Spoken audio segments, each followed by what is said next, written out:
And welcome, ladies and gentlemen, to another edition of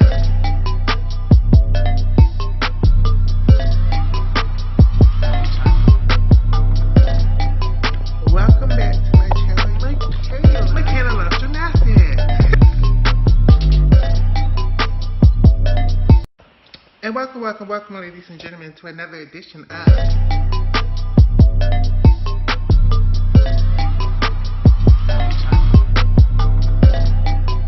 Welcome back to my channel of Gymnastics.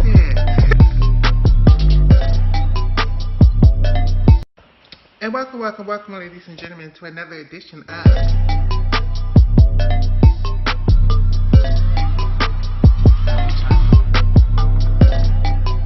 Welcome back to my channel of Gymnastics. And welcome, ladies and gentlemen, to another edition of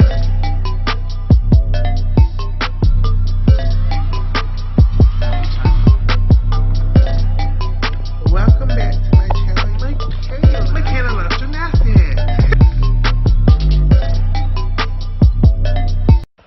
And welcome, ladies and gentlemen, to another edition of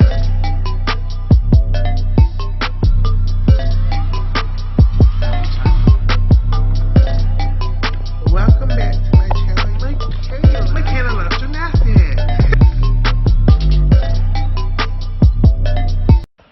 And welcome, ladies and gentlemen, to another edition of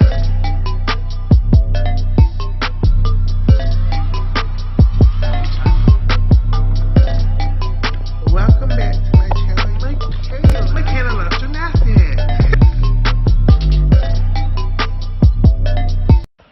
And welcome, ladies and gentlemen, to another edition of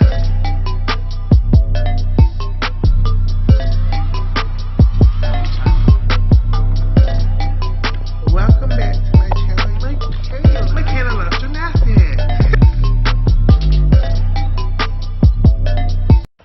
And welcome, ladies and gentlemen, to another edition of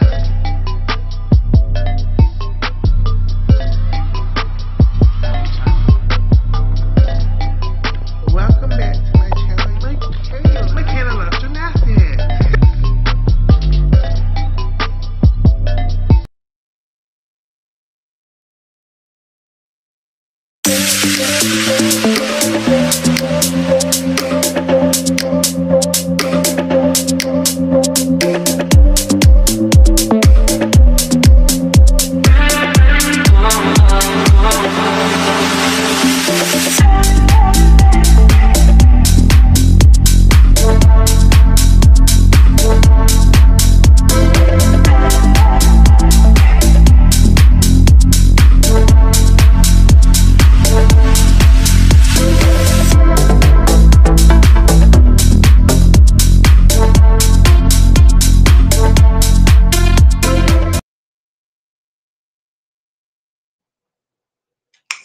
And welcome, ladies and gentlemen, to another episode of the Loves Gymnastics podcast. And you all see the title. We have a very special collaboration going on today with the Adex at Nite podcast. Adex, possibly Catherine, we'll get on in a second. Now, if anybody from our show wants to get on, the link is the same link that we always use. So use the links, girlies, and jump on. What we plan on talking about today is all of the elite gymnastics that's happened this weekend, plus some bonus topics. There's some political stuff that we want to dive head into. I want to talk about some of these laws in Florida that they're trying to pass.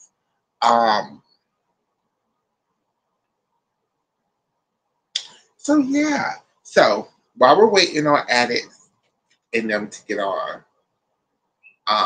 let's talk about something that I'm stupid excited about. Oh, and if I keep looking that way, that's because my camera is too far over. Let me fix that. Okay, that's better. I don't feel like I'm just looking out into space now. I feel like my lashes are raw. Okay, oh gosh, there's always something wrong with me. Okay. So the first thing I want to talk about, and let me pull this up because ooh, I'm so excited. I am stupid excited that Sky Blakely is going to this next national team training camp, which just infers to me that she's trying for this Worlds this year, which I am so ho ho ho ho. I'm so ready for it. I'm so excited. I can't. It is. It has been my dream. It has been my dream. Here we go. Let me try to share my own screen. Let's see if my internet's gonna act. Well, I'm not playing a video. It should. It should. It should act right. Right.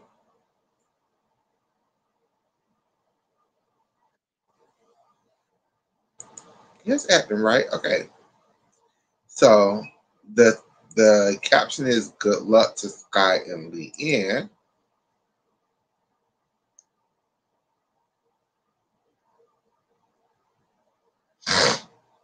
As they're going to the national team camp.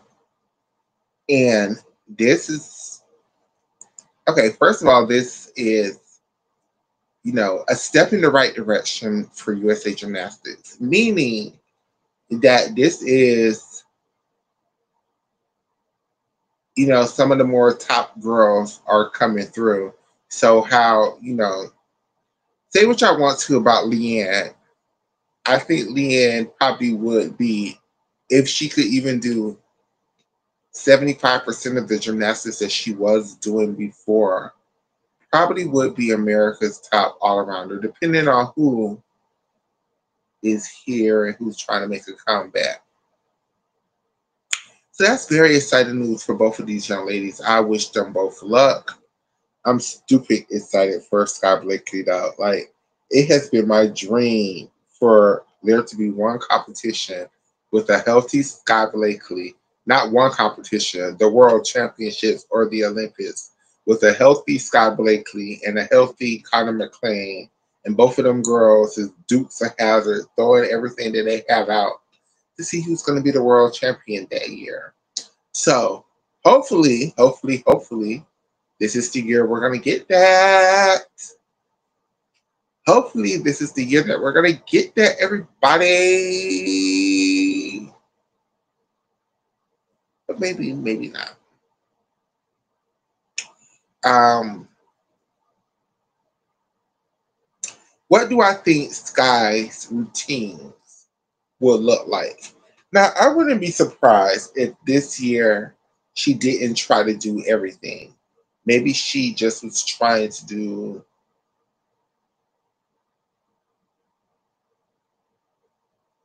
bars and beam. That wouldn't surprise me.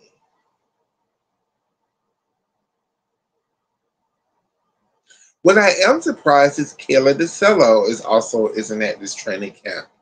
Now I know Kayla had another injury.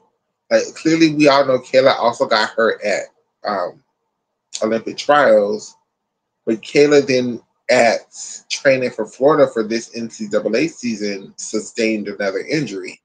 So I'm not sure if Kayla's injury is preventing her from competing this season.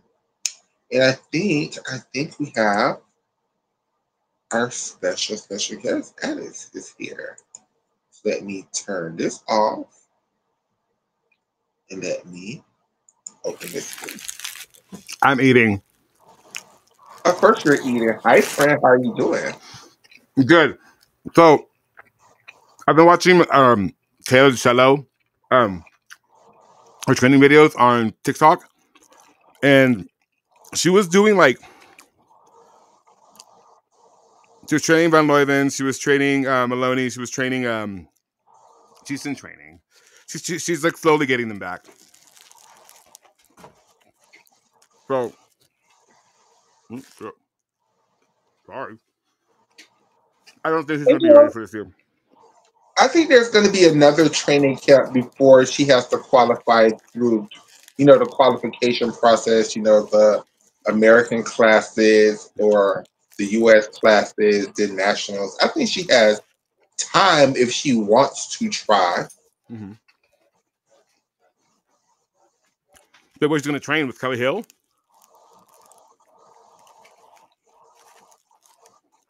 Oh, it's With Florida. what's the guy name? Owen. Yeah, But can Owen take care of Leanne? Well, this guy's been at Woga, right? I'm sure Sky's training at both. Who would you go to nationals with?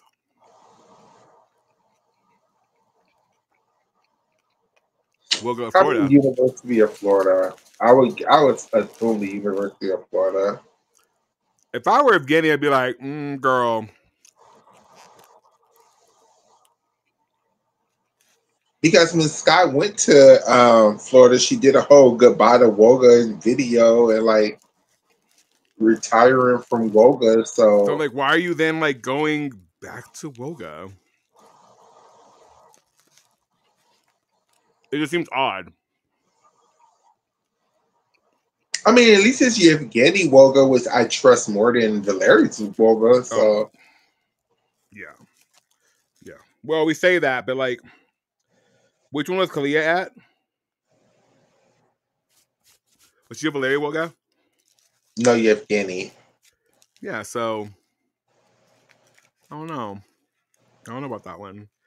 So I did want to ask you, how do you feel about all the transfers from Georgia?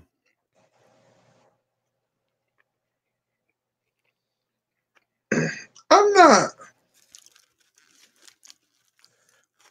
fully surprised. I mean,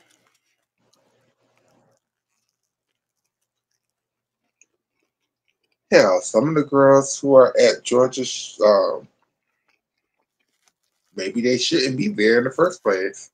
If we're just gonna be honest. As like a talent level or like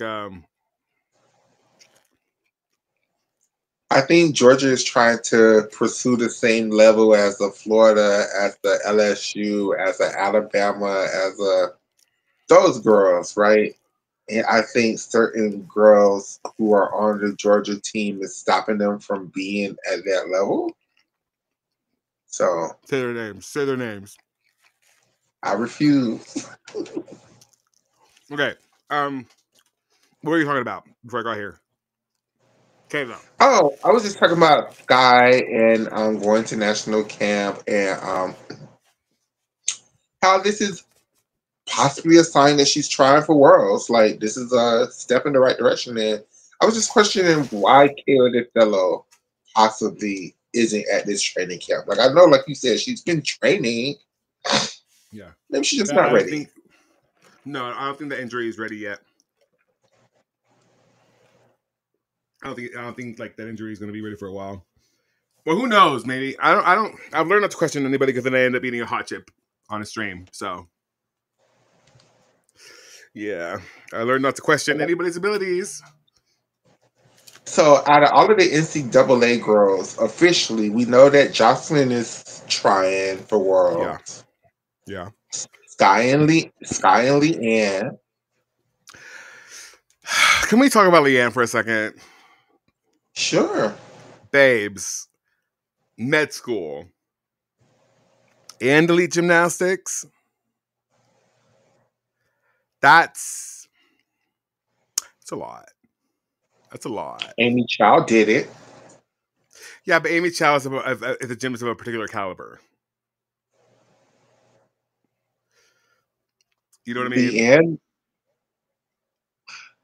Leanne is a Name a team. gymnast of a Name a team. particular. Name a team she's made. Name a team she's made. I look little Adex. Name a team she's made. The 2019 Pan American Games. Those receipts are expired 6 years ago, bitch. 6 years Hey, ago. Leanne I need a Wong was gavel. I need a gavel. Leanne Wong was the Tokyo alternate and the Paris alternate. So I mean, technically, she made those teams. Was she? She was traveling alternate, right? Yeah, she traveled, but like no, and she got COVID. And she got COVID in Tokyo, and took Karen Aker with her. But she came back to win the silver medals at World later on that year. So Expired. If Brody Malone's medals expired from that one, hers is too. okay, well then Leanne Watt is the 2022 and 2023 World All Around Team Champion with her teams. She fell on beam. She still won the gold medal with the team. Brody Malone is not that he matters, but I don't. Are those expired too? If Leanne's accomplishments are expired, then so should Charlize because Leanne has more accomplishments than Charlize. Okay, I can get behind that. Okay, so are we saying that Leanne could make the world team? I'm saying that right now, from all the people that name names, Leanne is going to be national champion unless somebody else comes in. Leanne is not going to be a national champion. Leanne is Leanne, not. She's not going to be a what national is going to champion. stop Leanne from being national champion? Difficulty. She's about on par with everybody else. And we know Leanne can do more things. Like we Do we know Leanne. though? She We can't know do a Leanne. chung. How do we know Leanne can't still do her charm? Because she never could do it to begin with. She could barely do it. Barely is not doing it. Hey, between She had a Jocelyn, Skinner. She had a Skinner. between Jocelyn's foreign braids and Leanne Skinner, it equals out to be the same.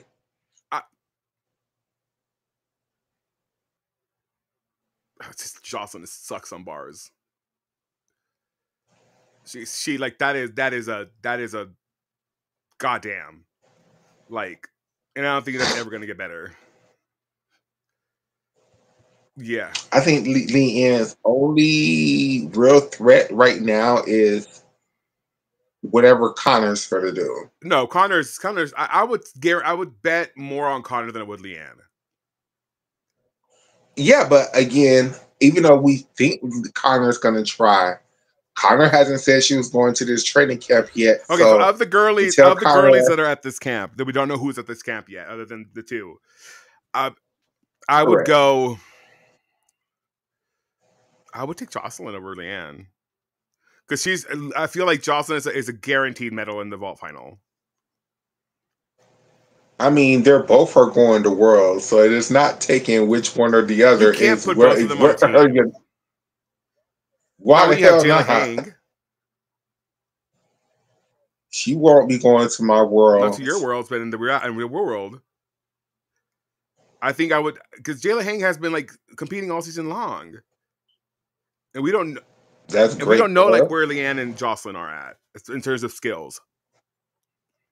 Of course. Now I'm talking about fantasy world. If they are back to where I think they should be back at. We have to be realistic. They just did a full NCAA season. Leanne do that shit every year, and she hasn't looked good. She always gets better throughout the year. What happened at what else? Swiss Cup. She was getting ready for this current NCAA That's season. the point. That's my point. That is my point. Like homegirl, I love Leanne down. I love Leanne. Yes, boutique. But like, I just, and you know what? I said it earlier. I shouldn't question anybody's like skill level because they'd always come back and bite me in the ass. So, okay, sure. But I don't think any American can come close to the three that'll be competing at Euros next Monday. There's not one. Not even Claire Pease, please. Like the highest all around programs right now are Manila Esposito, Helen Kevrish, and Julia Peretti. And then Claire Pease is at a 52. And they're 55s.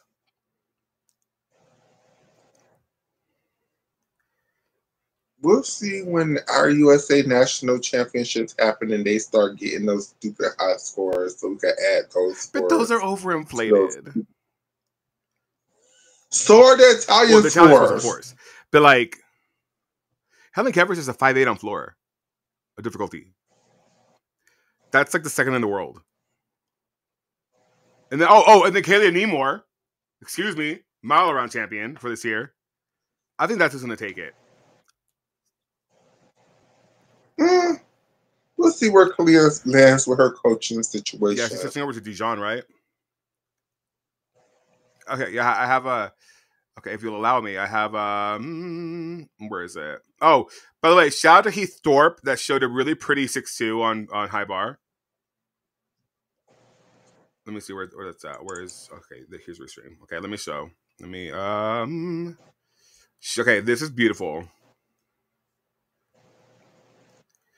And that triple back is looking fantastic. Here we go again. I love his form.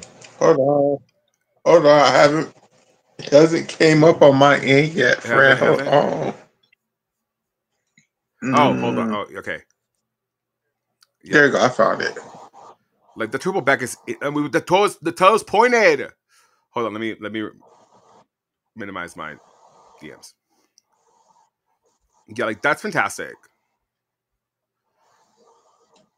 Look at that.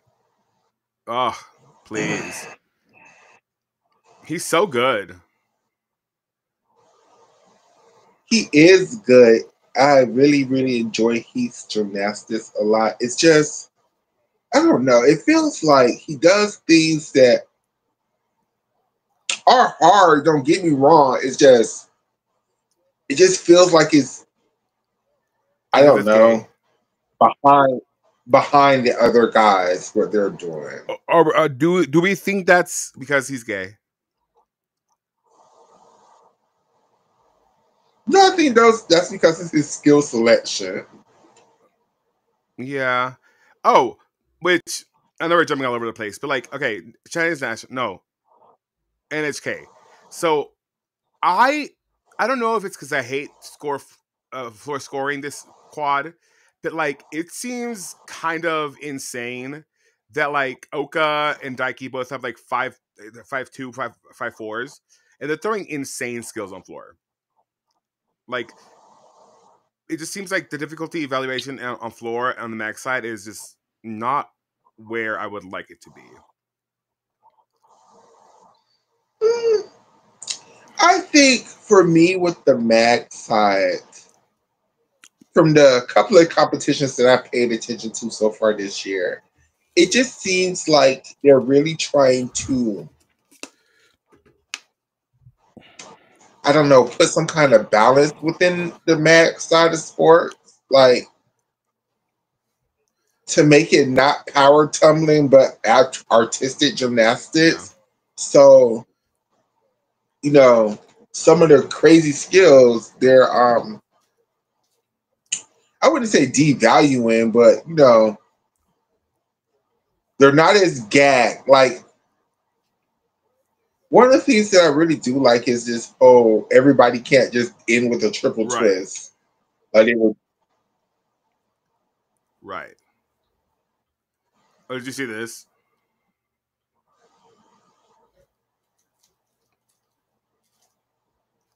Was he trying to shine on his scale, or was that a balance check? That was a balance check. Oh, that was a bad. Yeah, he's trying to do the sideways scale that they have in the code. Yeah. So, oh, by the way, so this morning I was streaming Chinese nationals, and so I guess my phone wasn't charging, and I left it on the side of my bed so I would wake up when it ended, and I didn't, and the stream went on for like until 7 in the morning, with just like a blank page. So sorry. Oops. So yeah, let's talk Chinese nationals. Did you watch any of it? Yeah, you did, right? I've been watching the women. I can't lie and say I haven't paid attention to the men Okay, like same. that. What did you out of all the? Were there any standouts for you this weekend? So far, just overall, China on beam. Like, if there was a team event world championships, which they need to add to the schedule, I think China would clearly be the world champion right now on beam. Like, I just don't see no other team in the world that is even close to their top three girls they could put up on beam. Right. But then, like, what happened? Hold on. What happened? Where's it at? Where's it at? Where's it at? Where's it at? Where's it at? Where's it at? Where's it at? Where's it at? Where's it at? Um,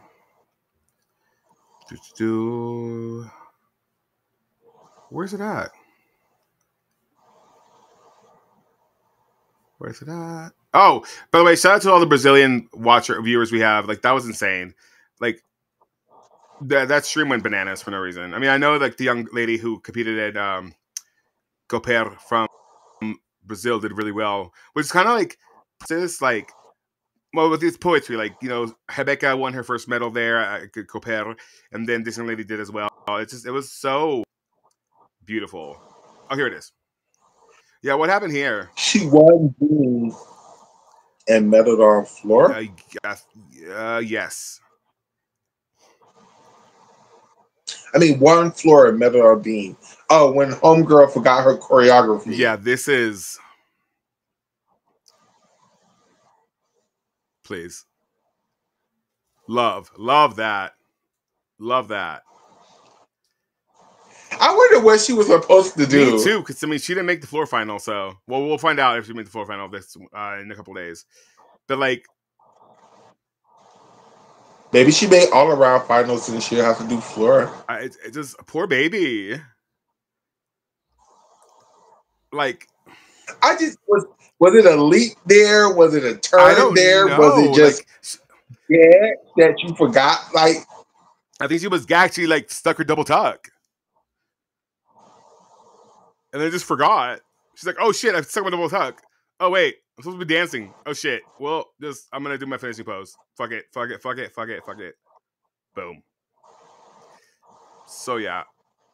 Then we move. Okay, so there's that Sky's thing. We already talked about that. Talk about that. Oh, okay, yeah. There's Kaylee Neemore thing. We talked about that. Oh, so we have a world team for Japan. It's yes. Sugihara Aiko, Kishirina, Okamura Mana, and Nakamura Haruka, which has the deaf on uneven bars. I'm kind of upset that we didn't get Shoko Miyata, but whatever, it's fine. It's fine. I think she's hurt. She competed, didn't she? Yeah, I think she got hurt on the last event. Of course she did. That's sad. I do want to go ahead. I haven't been able to see the footage of it yet, but I think I've seen the Chinese team announcing that she was hurt or something like that. Should we look for it? Sure. Oh my gosh. Shoko Miya. There we go. Let's see.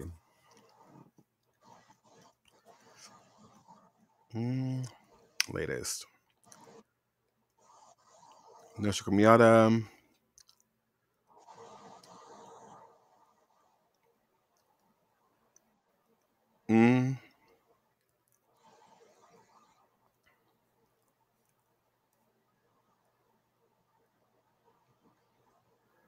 Oh, she just didn't make it.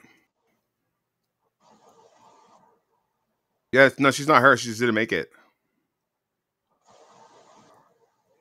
Are they sending her to university games? Because I know they announced that team too. No. Oh, yeah, there it is. Yeah. University Games team is Okamura Mana, Miyata Shoko, Ushioko Kohane, Fukasawa Kokoro, and Ashikawa Urara.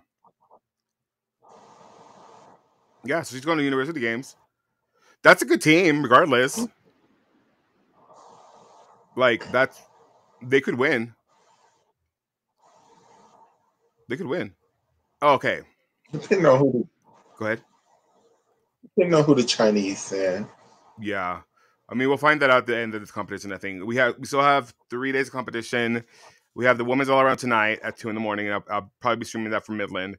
Then we have the event finals, 2 days of event finals. That'll be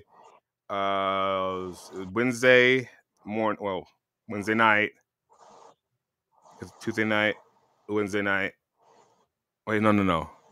Monday night's night, then Tuesday night, then Wednesday night, and then I think that's it. Yeah, that's it. So it ends on Wednesday night. Oh my gosh. And then get your minds ready to begin to watch No, we can't. Europeans. We won't be able. So I can't. I can stream qualifications for Euros, but because of the piracy blocking they have on their streams, it just blacks out the screen, even if I have a hardware acceleration. So I can't stream that. Oh wow. Yeah, they're working hard to prevent me from doing that. But yeah, you can't stream it, but it's free. So if you have Eurovision, you can watch it on there. I'm gonna try to figure out a way to stream it. I think I can figure it out. If not, then you watch it on your own. And then the next meet we have would be Classic, right? No, wait, after Euros? Yeah, right. It's Classic. Let me see. Is it American or US Classic first? Let's go to USAG. Let's see their schedule. USA Gymnastics schedule. Oh shit. Schedule. Events and calendars. Okay. US Classic is July. Damn, it's in July. Yeah. That feels like it's so. I hate when they have it at Hoffman Estates. And then Nationals is August 7th to the 10th. Huh. Makes sense. That seems like. I mean, it seems like really far away right now, but it's coming up. Yeah, I mean, because last year they did the Olympic schedule, so everything was moved up a little bit. Yeah. Yeah, you're right. Hoffman Estates though, like, is that like Pop in Place or something? They still don't have any streaming like information. Girl, your event is next month. No, in 2 months. You should have your scheduling figured out by now, right? NBC is like, this isn't the Olympic year, girl. We can't make money off of this. Where do y'all want to put this? I mean, I guess Peacock, right? Probably. If not, hey, USAG, hit me up. I'll give you a beautiful stream. Yeah, that's It's probably gonna be go to YouTube actually. Probably, and I hope it is. That way I don't have to stream it. Because usually what we do for like the USAG meets is we'll stream like the international feed so we can commentate over because there's no commentary on that one. But then we miss a lot of like the made for TV like action. The Shayna, hey Shayna, I was gonna ask Michaela for your number the other day because I was yesterday actually. Do you watch American Idol, girl? Because I was watching American Idol and I was very upset for a lot of the show until like Jamal won and I was okay. But you seem like the person that watches American Idol. I don't know why. Because I know I am. Do you watch American Idol, Michaela? No, right? No, I haven't watched American Idol in so long.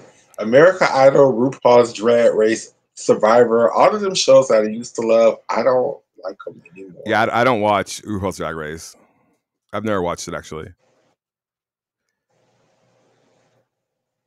Yeah, no, I really no. I've never watched even one. I mean, I know the girls and I know like the some of the lore, but I've never actually like sat there and watched an episode. What do you think about how China has improved their vaulting? How? There is one girl with the Rudy. What do you mean? And it wasn't a great one. They have one Rudy and they have two suit doubles. That's like the girl with the Rudy has a suit double, and then another one has a suit double, and that's it. It's one girl, and then the one girl that has a difficult vault. The rest of them have like full swing Yuchenkos or like a full swing Sukahara. Like it.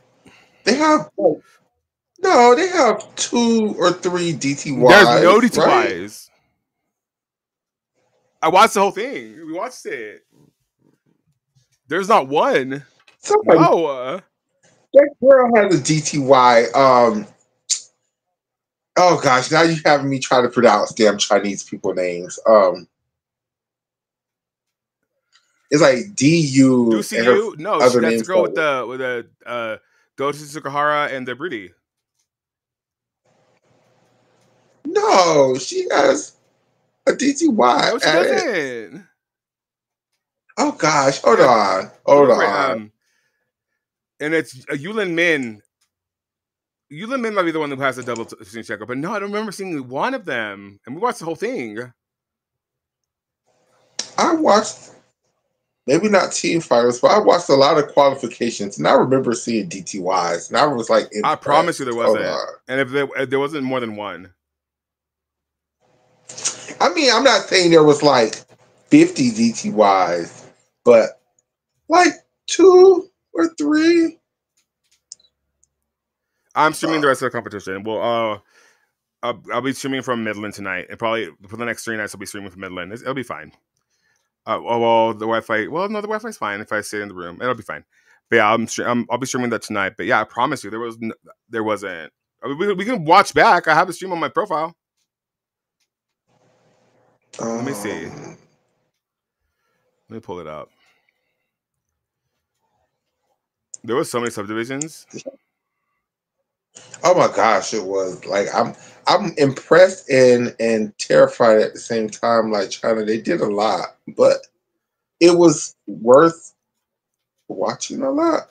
I don't know. It was like it's very good. It's just all of that for damn Asian games and university games. Like, girl, that's a lot. No, it's for Worlds, and no, yeah, it is. It would be for Asian games. Yeah, no, there was not one like vault that I was like, oh my god, that is the vault. Even like that Rudy was scary. But she did it again in team finals and stuck it, and it was very Not the lovely. form in the And y'all are air. going. Well, I mean, Jocelyn Robertson. Robertson. FTY. Yeah, no. Did I not post it? Lazy Bones has all the results on her page. The Team China wax stand. Oh, okay. Do you see anybody who's at a DTY start value? No, that's 3.6, 4.2, 4.4. Okay, let me ask you this question before we get into it. Like, because I know we talked about it on my show yesterday. Like, one of the things that I don't know if I enjoyed this or just thought it was thoroughly confusing. So I don't know how I feel about this. Is that with Chinese nationals, it was literally like all their gymnasts, every level competing together. Like you had some high school level girls, you had some elite level girls. It was like provincials, like it was provincial team, province team. Like it was Guangdong, it was Hong Kong competed. Oh, there was they go by like provinces. Like that's your like team. So if like they did something like this in America where they did like a team championships and like they did it by states per se, right? It would be every gymnast in that state, no matter their start value. It would be more like club teams. So it'd be like Woga and like Gage. But they definitely focus a lot more on the team aspect of that. But I mean, it kind of is like that when like clubs have multiple gymnasts at nationals. Like your team doesn't win, but like you know what I mean.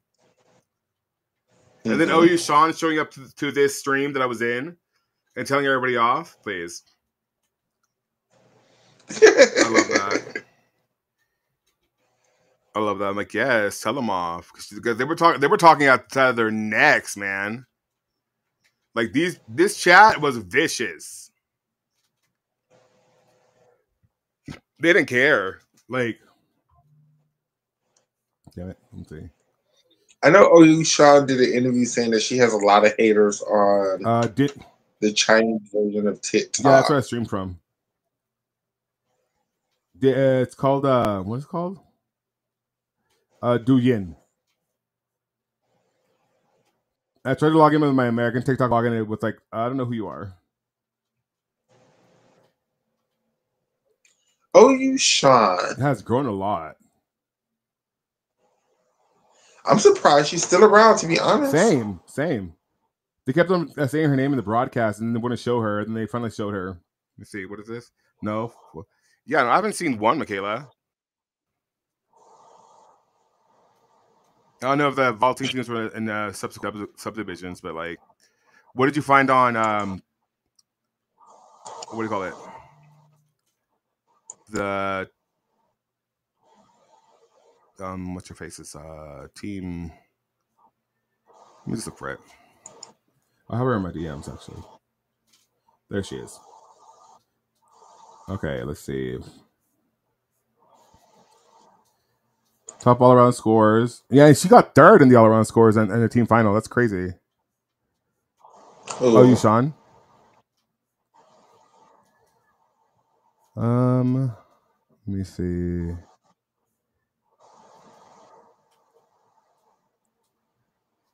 Let me see.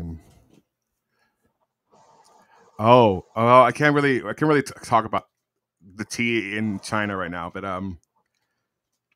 did you hear some of the tea? No, what's going on? How many viewers do you have right now? I know we already have 3 people watching, I think. Okay. All right. Oh, see, Zhang Kexin hit with a DT1 with the scary landing. So there's only one. Let me see.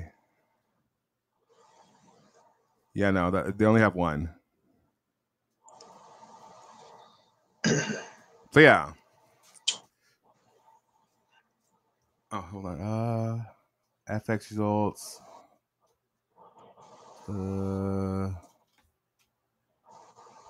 Balance beam, uneven bars, vault. I like they didn't post any scores for vault. That's hilarious. Oh, well, they're right there. Yeah, no, there wasn't one DTY. Oh well, 5-2. Is it 5-2? No, DTY is 5-4, right? A DTY is 5.0. Okay. A Rudy is a 5.4. 5.2 is a soup double. There's soup double. Yeah, no DTYs. There was 1, 2. Wait, 5-4 is soup double, right? 5.4 is a Rudy. Okay, so we had 1 Rudy, 1, 2, 3, 4 soup doubles.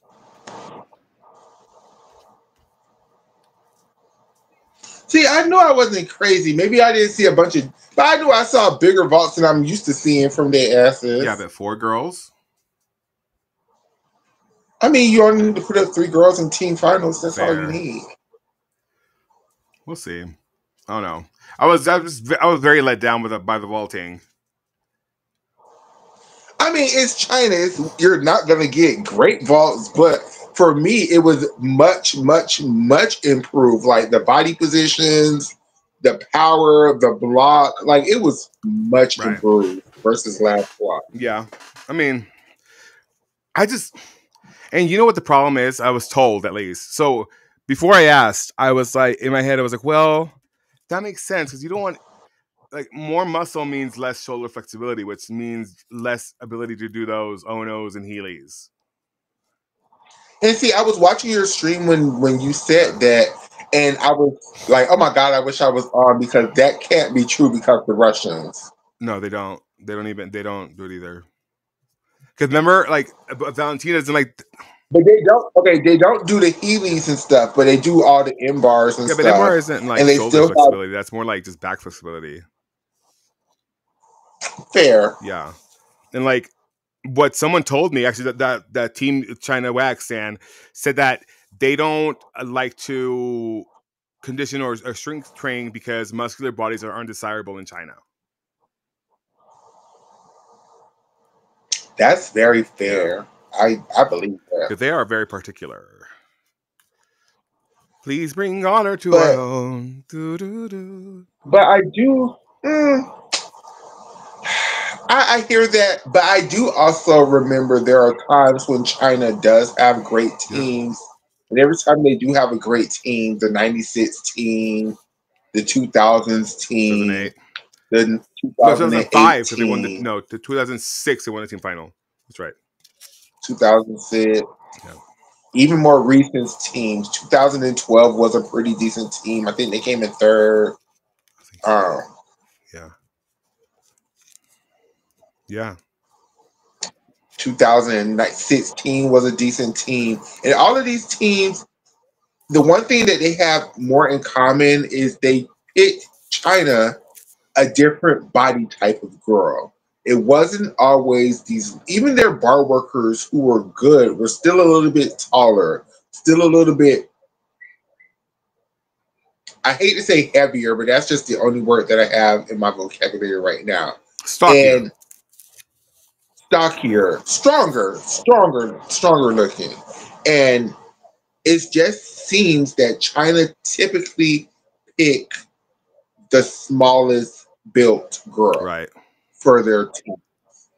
And they have girls who are bigger built. Maybe they aren't the best on bars and beam, but they could give you floor and ball. And China consistently overlook these girls for these smaller bars and beam That workers. looks a lot better. Yeah, no, I agree. Because I mean, like Denlin Lin, like Hakushin, Gang Bo to an extent. So yeah, that's true. Okay, so looking forward to Euros. Who do you think is gonna take that team title?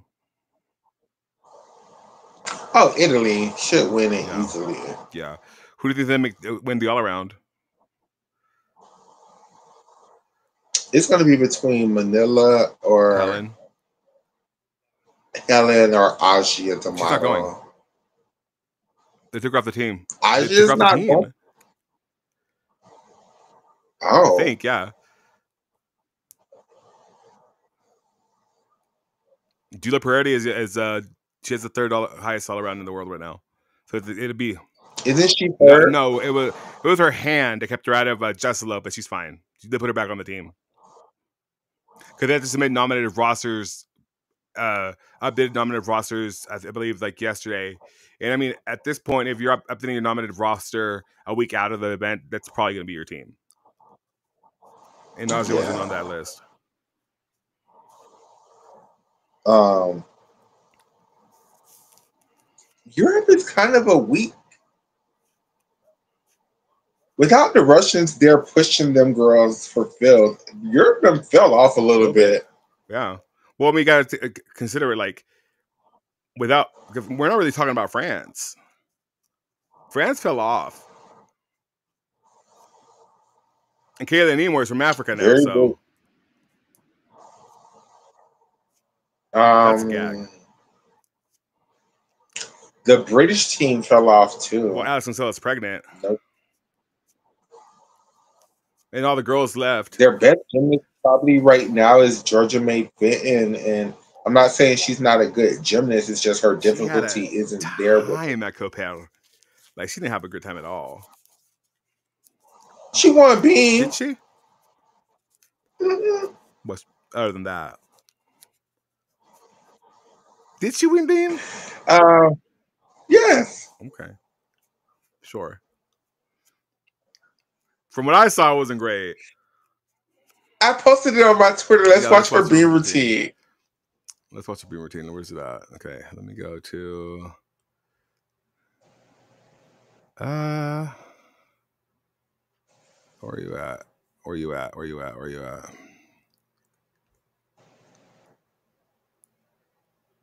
Oh yeah, that JoJo Siwa shit is kind of weird.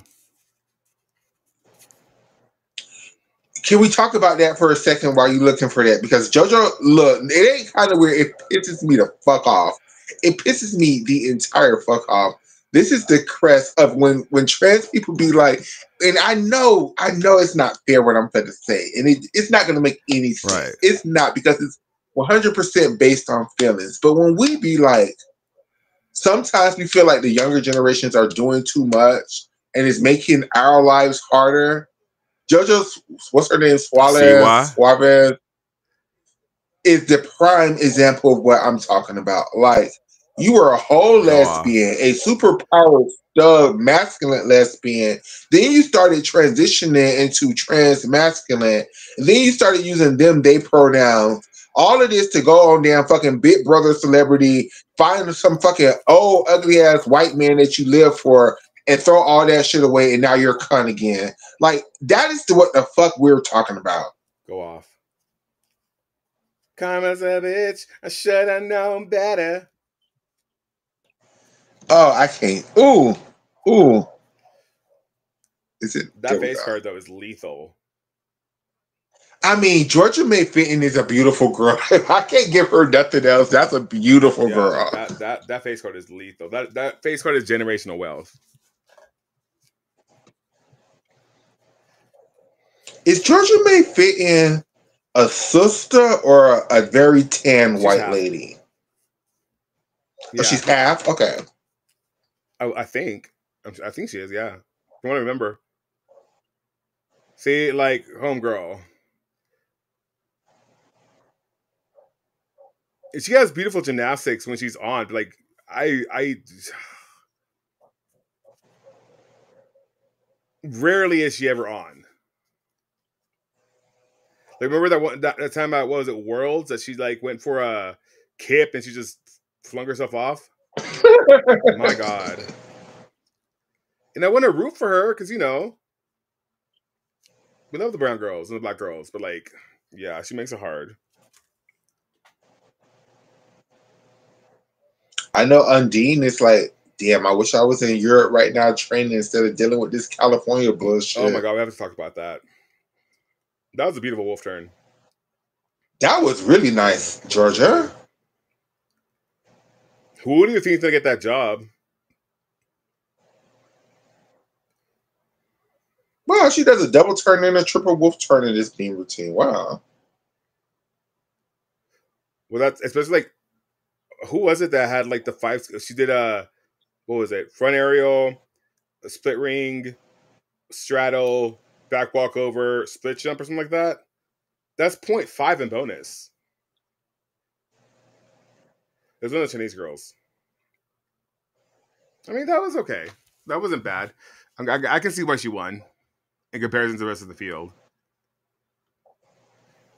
Okay. Georgia May.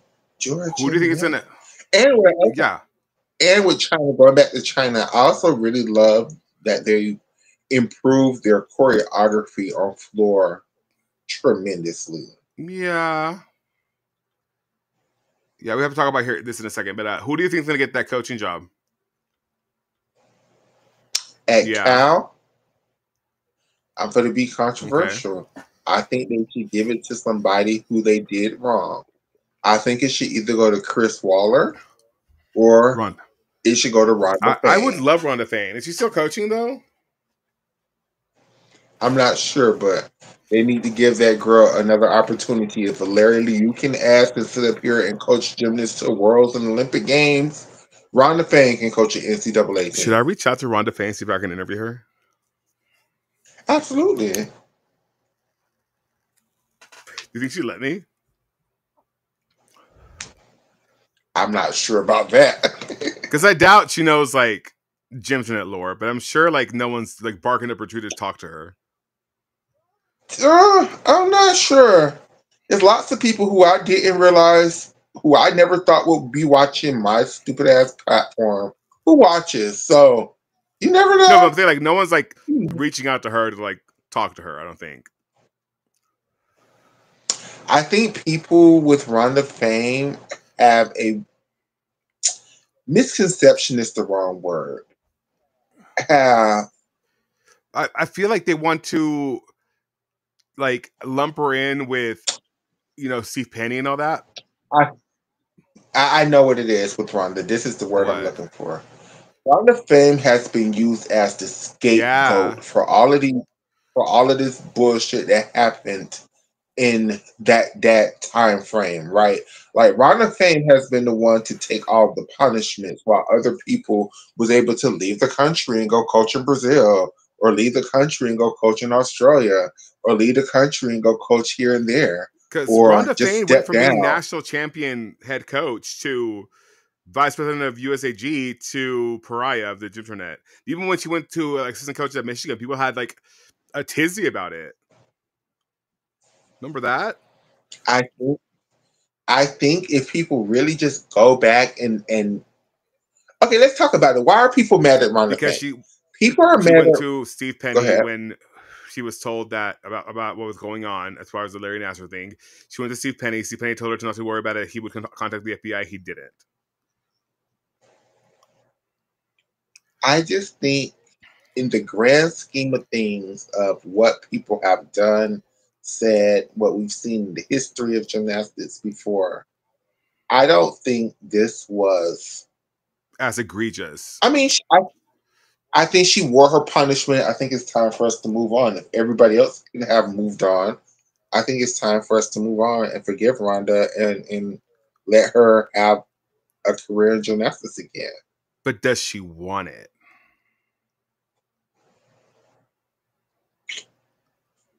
I really couldn't see why she wouldn't. Right. Because it's not like she forgot how to coach. Like, but is that because it does spark a conversation of like how far is too far, or like how long is too long. Like with Maggie Haney's back. Maggie Haney's back. But if she was the uh, vice president of USAG, why isn't Valeri, who was the National coordinator. not No, president, he was a development. national, Development. he was the head of the program. Why isn't he a pariah? Why is he still allowed to coach? Why it just feels like with Rhonda, she's just been used as a scapegoat, and maybe she's taken a hell of a payoff and was like, okay, y'all gave me all this money to take the blame. But I'll did she get a take it. Shit, severance? I don't know. Because I was under the impression that none of them did. You know, maybe they have some little backhand deal that we Well, I don't mean, know Nastia was about. on the board that funneled money out of that organization, so who knows? Speaking of Nastia and Sean, did you see what Sean said about leotards? I really love what Sean said I do about too. I was leotard. surprised. Yeah, I think she even gagged Andrew about it a little bit. You could tell Andrew was expecting a different answer than that. Look, Miss look, Andrew, Miss Andrea. Ms. Sean Johnson East. Ever since you popped out that third child, it was like, no more No Andrew, more, no no more. more. We're not doing this to my body. You don't went and had your mommy makeover, and when I say your mommy makeover, I'm not saying surgery. It could have been you went to the gym and did a lot, but you look fucking great, Sean Johnson. Like this is the best you've ever looked in your whole life, and I don't mean that as shade. I mean that as She's a literally the woman. hair color, the way you do your makeup, the way you dress. Like you have really found your look, and like I Like live. she looks like a woman, a grown ass woman. And you know, there's some things that she does with like the sponsorships and whatever that I just don't agree with. But like, I really do agree with what she said. Like, that's people's problem. The people sexualize gymnasts, that's their problem. Because I mean, Okay, but can we have a real conversation about this? yeah, Because in the community, in the black community, there's this. Do you know this song called "Boots on the I've heard Ground"? about it. Yes, Okay, so it's this little girl. She went on the she Jennifer did. Hudson show I saw it. recently, Miss Miss Shirley. Shirley or whatever. Right? And I don't know the full story, but I think Miss Shirley, a 3-year-old girl, created this "Boots on the Ground" line dance that a lot of people do for this song "Boots on the Right. Ground." It's one of these black country songs that are trying to make Splash because they're traveling a harder. Yeah, because of Cowboy Carter. So it's a one of these black country songs that real catchy. It's a line dance Well, type it's of like that song. one It's Little real. Nas song, the It's like, Little ooh. Nas song.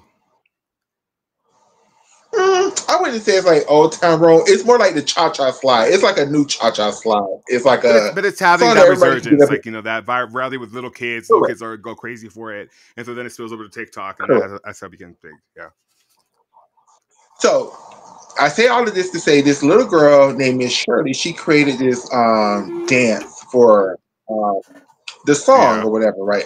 And the dance is like because the part of the song is like where them fans at, where them fans at. You know, you have the clapper fans, right? So she take her little clapper fan and clap, and like she does like this squat thing and like twerks to the beat to the song or yeah. whatever, right? Now, again, every time I ever saw her do it, she's been facing the camera, so I never The saw twerking. like her the Yeah, twerking part of it, right? I just saw her clapping the fans and like squatting, and it was cute until she went to the Jennifer Hudson show, right?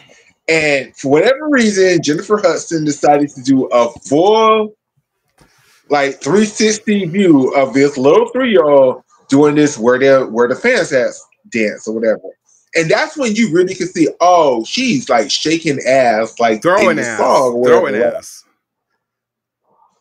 Now, as a logical 43-year-old transgender 43. woman, You don't look a day over I 25.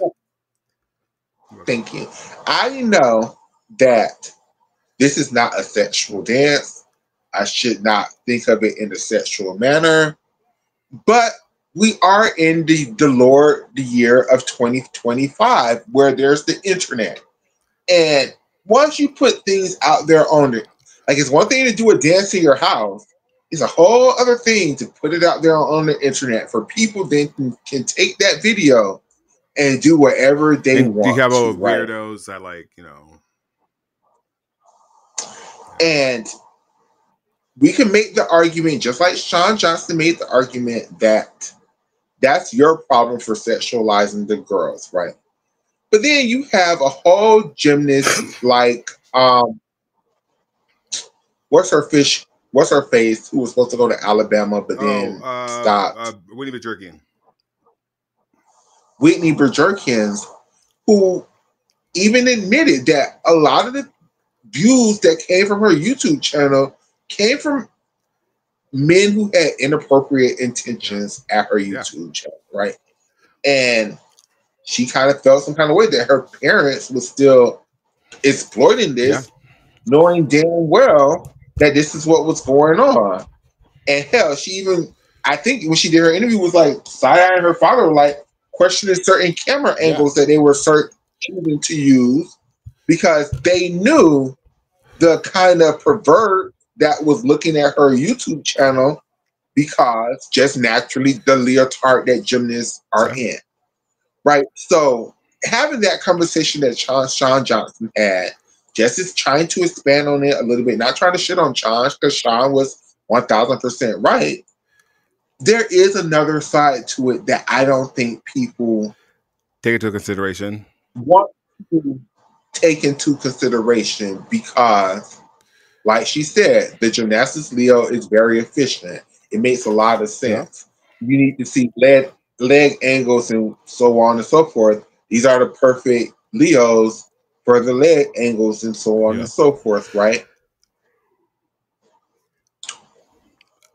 But there is also the side to, especially the internet, where people take these things and Yeah.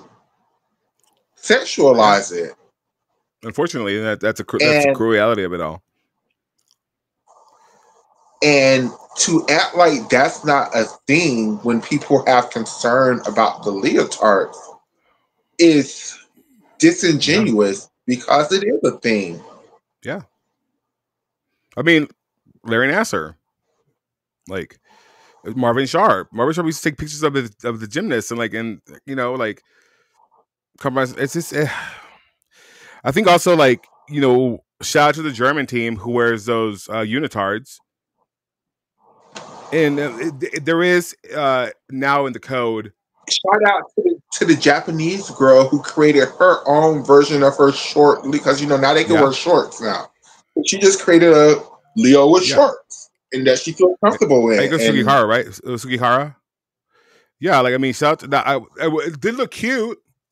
I mean, they were just, it was like like printed on. They weren't actual shorts, but like look cute. I didn't mind it. Fred. and again, going back to Fred,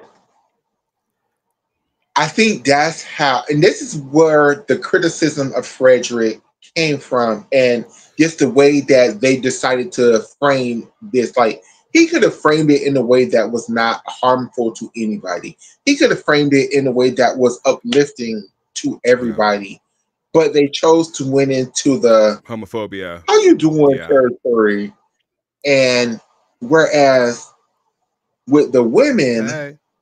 you know, everything they're wearing is still within the Yeah. rules. Yeah, and I mean, again, had it been like an actual like redesign, like I don't know, drop the crotch a little bit, whatever it may have been, we would have been behind it. It's the fact that he was like, it's gonna be this revolutionary thing, and it's like tights and basketball shorts. Correct. It was like What's going on here? some bullshit. When you look at the little, I'm so sorry, lady, I don't know how to pronounce your name. That's why Aiko I keep Sugihara. trying not to. Miss Sukihara. Fair. Close. It was 100% Yeah. in the rules. It made sense. You may not like the colors or whatever, but you can see where she was going. You can see it wasn't just some tights over a Right. regular Leo. It was A unitard. literally the shorts was part of Design. the Yeah. design. Like, it just made sense. And I mean, you can do It's illusions like okay. that and be fine. Because it's an illusion. It's Correct. not actual shorts. Yeah. Correct. Yeah. Oh, send to me the And link. I'll send to Yeah. you the link. Okay. Very good. Can you do it because I'm on my phone and I'm Is on it the my same computer link at that you the sent same me? time? Okay, cool. Let me Yes. see. Let me find it. Oh, so while we do that, so let's talk about Trump's big beautiful bill. Please, let's talk about Trump's. And while we're talking about Trump's big beautiful bill, I want to warn all of my trans sisters in the state of Florida. I think I talked about it on my podcast with Oscar and them and Shayna and them, but I just want to tell you all that in the state of Florida, on the federal level, a bill was passed that will go into effect July 1st. So 7/1/2025, this law is going into effect. And this law basically states that on the federal level now, and every private individual company can choose to follow the federal law or not, that it is illegal for them to respect your identity. It is illegal for them to call you anything other than your original birth name. It's illegal for them to call you anything other than your original birth gender. So even if your company wanted to, you know, continue, even if you had your name changes and stuff, and your company wanted to continue to do, the right thing and respect you and call you as you choose, somebody else can come and sue Yeah, them, and they would lose. because it's the law. So now they have to protect their asses, and they're going to Well, I mean, have to follow we this saw. law. And a lot of girls and boys are going to have to come. And the trans men, even though y'all are going to be affected by this, but let's be honest, y'all are never affected by any of these things that's happening. Y'all always seem to skirt past this shit like this shit doesn't affect y'all. So I'm sure y'all going to do the same shit again. But for the girls in Florida, you're going to have to make some real tough decisions coming up. And I'm just hoping that people's private companies don't, because a lot of people don't even know that this law Right. passed. Federally, they know the law passed, but like on the local level, a lot of people don't know this law passed. But Because if somebody clocked your tea and then they went and said something to the company and the company didn't do nothing about it, they would get in trouble.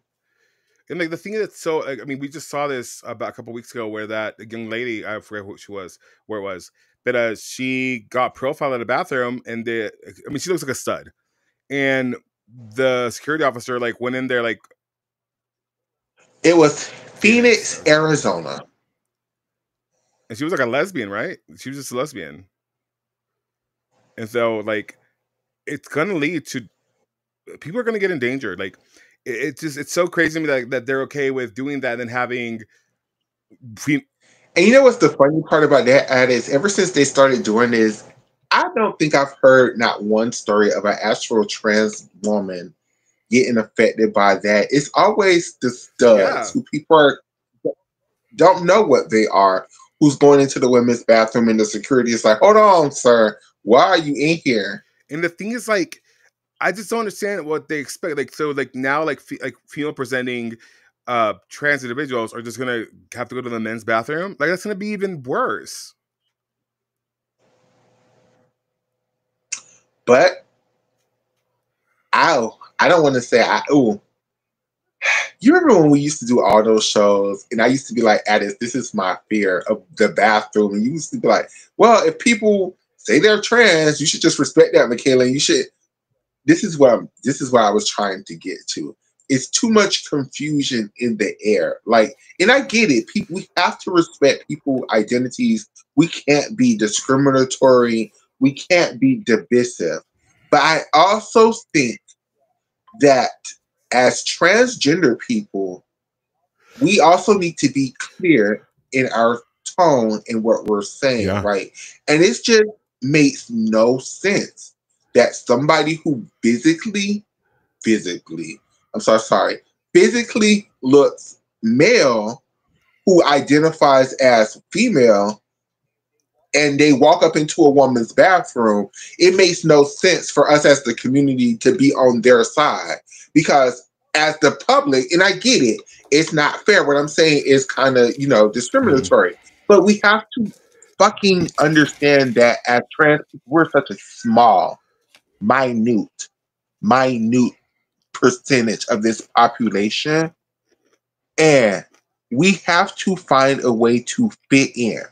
And while I'm here with you, Adex, I have another conversation I was going to do, but shit, you killing time until you have to do what you have to do. So shit, we're here now. Honestly, I'm eating Pringles, and I might actually go get my pipe that's right over there and stoy a little bit.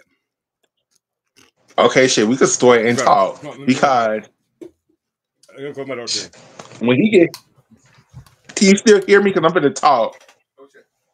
No, he can't still hear me.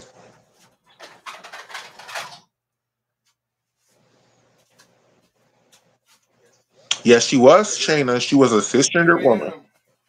What? Oh shit! This heat is so hot. That's how I want to be. Okay, hold on. Let me put my headphones on. Okay, I'm back. So, the movie Sinner. I don't know if you saw the movie Sinner. I haven't seen it, but I want to see it. It's a really good movie. Isn't it just like Dawn of Dusk Till Dawn? Dusk Till Dawn. It has some elements, but it's not quite like Dusk Till Dawn. Right. If you like really scary movies, it's not scary. That's the one thing where I think a lot of people, because they promoted it as like a horror movie, and it's not. It's more like a commentary. It's more like it's more like an action movie. Doesn't Michael B. Jordan play like two people? He plays two people, yes. How do you feel about that? He did a great job. Now, do you think Cynthia Erivo can play 23 parts? No. Because you hear what she's doing, right? No offense to Cynthia Erivo, but I just don't see it for you like that, mamas. Stoy. Well, you know what she's doing, right? In February? What? She's in the West End. She's doing a one-woman show doing Dracula, and she's playing 23 different parts. Yeah, that makes sense for somebody like Cynthia Erivo. Did you watch Wicked, bitch? I tried to 3 times. I fell asleep on it all 3 times. What are you talking about? it just was very. Hold on, I need to see your face when I talk to you about this. Cause fuck this. What are you talking about? It just wasn't a good Shut movie, the fuck Adex. up, Michaela. Yes, it was. Cynthia Erivo is a horrible What are you actress. talking about? She's almost an EGOT. She ruined the movie for me How? by being in it. What do you mean? I don't like the way she.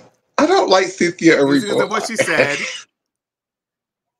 Oh, that's a big part of it. Because that was pretty tone deaf. Oh, that's a large part of it. The fuck? Yeah, yeah. It's bad is how she stole that woman's wife and want to act like she ain't no damn home Okay, wrecker. bitch, like they had broken up before they met. Allegedly. And besides, that woman was engaged before sin. It's the fact that after she said that about black women, then she turned her ass around and played Harriet Tubman. Yeah. Like, come on. Yeah, I've seen that clip various times. It's one of those things like there's no saving that. Like, but that's how a lot of people who are not like African American feel. Oh, we know us black people. And that, we know. I'm so shocked by that. You know what it is, Adex? You know how the rest of the world feel about Mexican people? They love us and we're wonderful and beautiful. The rest of the Latino community, because the rest of the world love Mexico, right. But the rest of the Latino community look at Mexicans as the lowest forms of Hispanic people. Let's be very honest. Well, like, what are Mexicans but just like less fancier Italians? Our flag is almost the same. It was this one episode of South Park that I would never forget when it was like, what's the difference between Persian people and Mexican people? And they just put some hair gel and dyed the Mexican people hair, like the different stripes. And like, yeah, like everybody is almost the same. As someone like, who has been blonde. Oh, yeah, you did see me blonde. Well, that was a good look for me, I think. I might do that in Midland while I'm there. I might go blonde. Yeah, I'm gonna go blonde. Next time I'll be blonde. It's just so. But I realized that Black Americans are the lowest form of Black people in the world. Like, as bad as people view the rest of the Black community in the world, they view Black Americans as the lowest. Because for whatever reason, it's almost like other groups of Black people blame Black Americans for being slaves, which I just can't figure it out. Like, you're mad at us because we were slaves. You're mad at us because we don't know where we come from in the world. They were dragged from their homes. I guess they're. Oh, what really pisses me off when people are like, other places had slavery.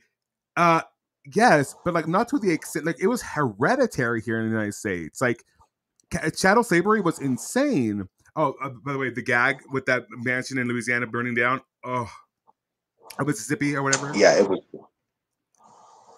And it's just like the fact that people don't even understand why people are happy that happened. Like, it's just. Did you watch the video of that bitch like that worked there explaining it? Like, oh well, I'm like, what are you talking about? T.S. Madison was very upset about it. Can we talk Diddy? But I feel like with Cynthia Erivo, going back to what we were talking about, she's a tremendous singer. Like, I really love her vocal ability. It's her acting. I don't think she's a great actress. She acts like Beyonce. Like, okay, let's not do this. My good sis Cynthia Erivo has awards for her acting. Beyonce has none. She has a Razzie. I mean, okay. Just based on accolades alone, Cynthia dog walks Beyonce as far as acting. All I know is Marvel better not hire that lady to play no damn Storm. They are. They best not. They are. If they're just trying to ruin that franchise more and more. Wicked this time around.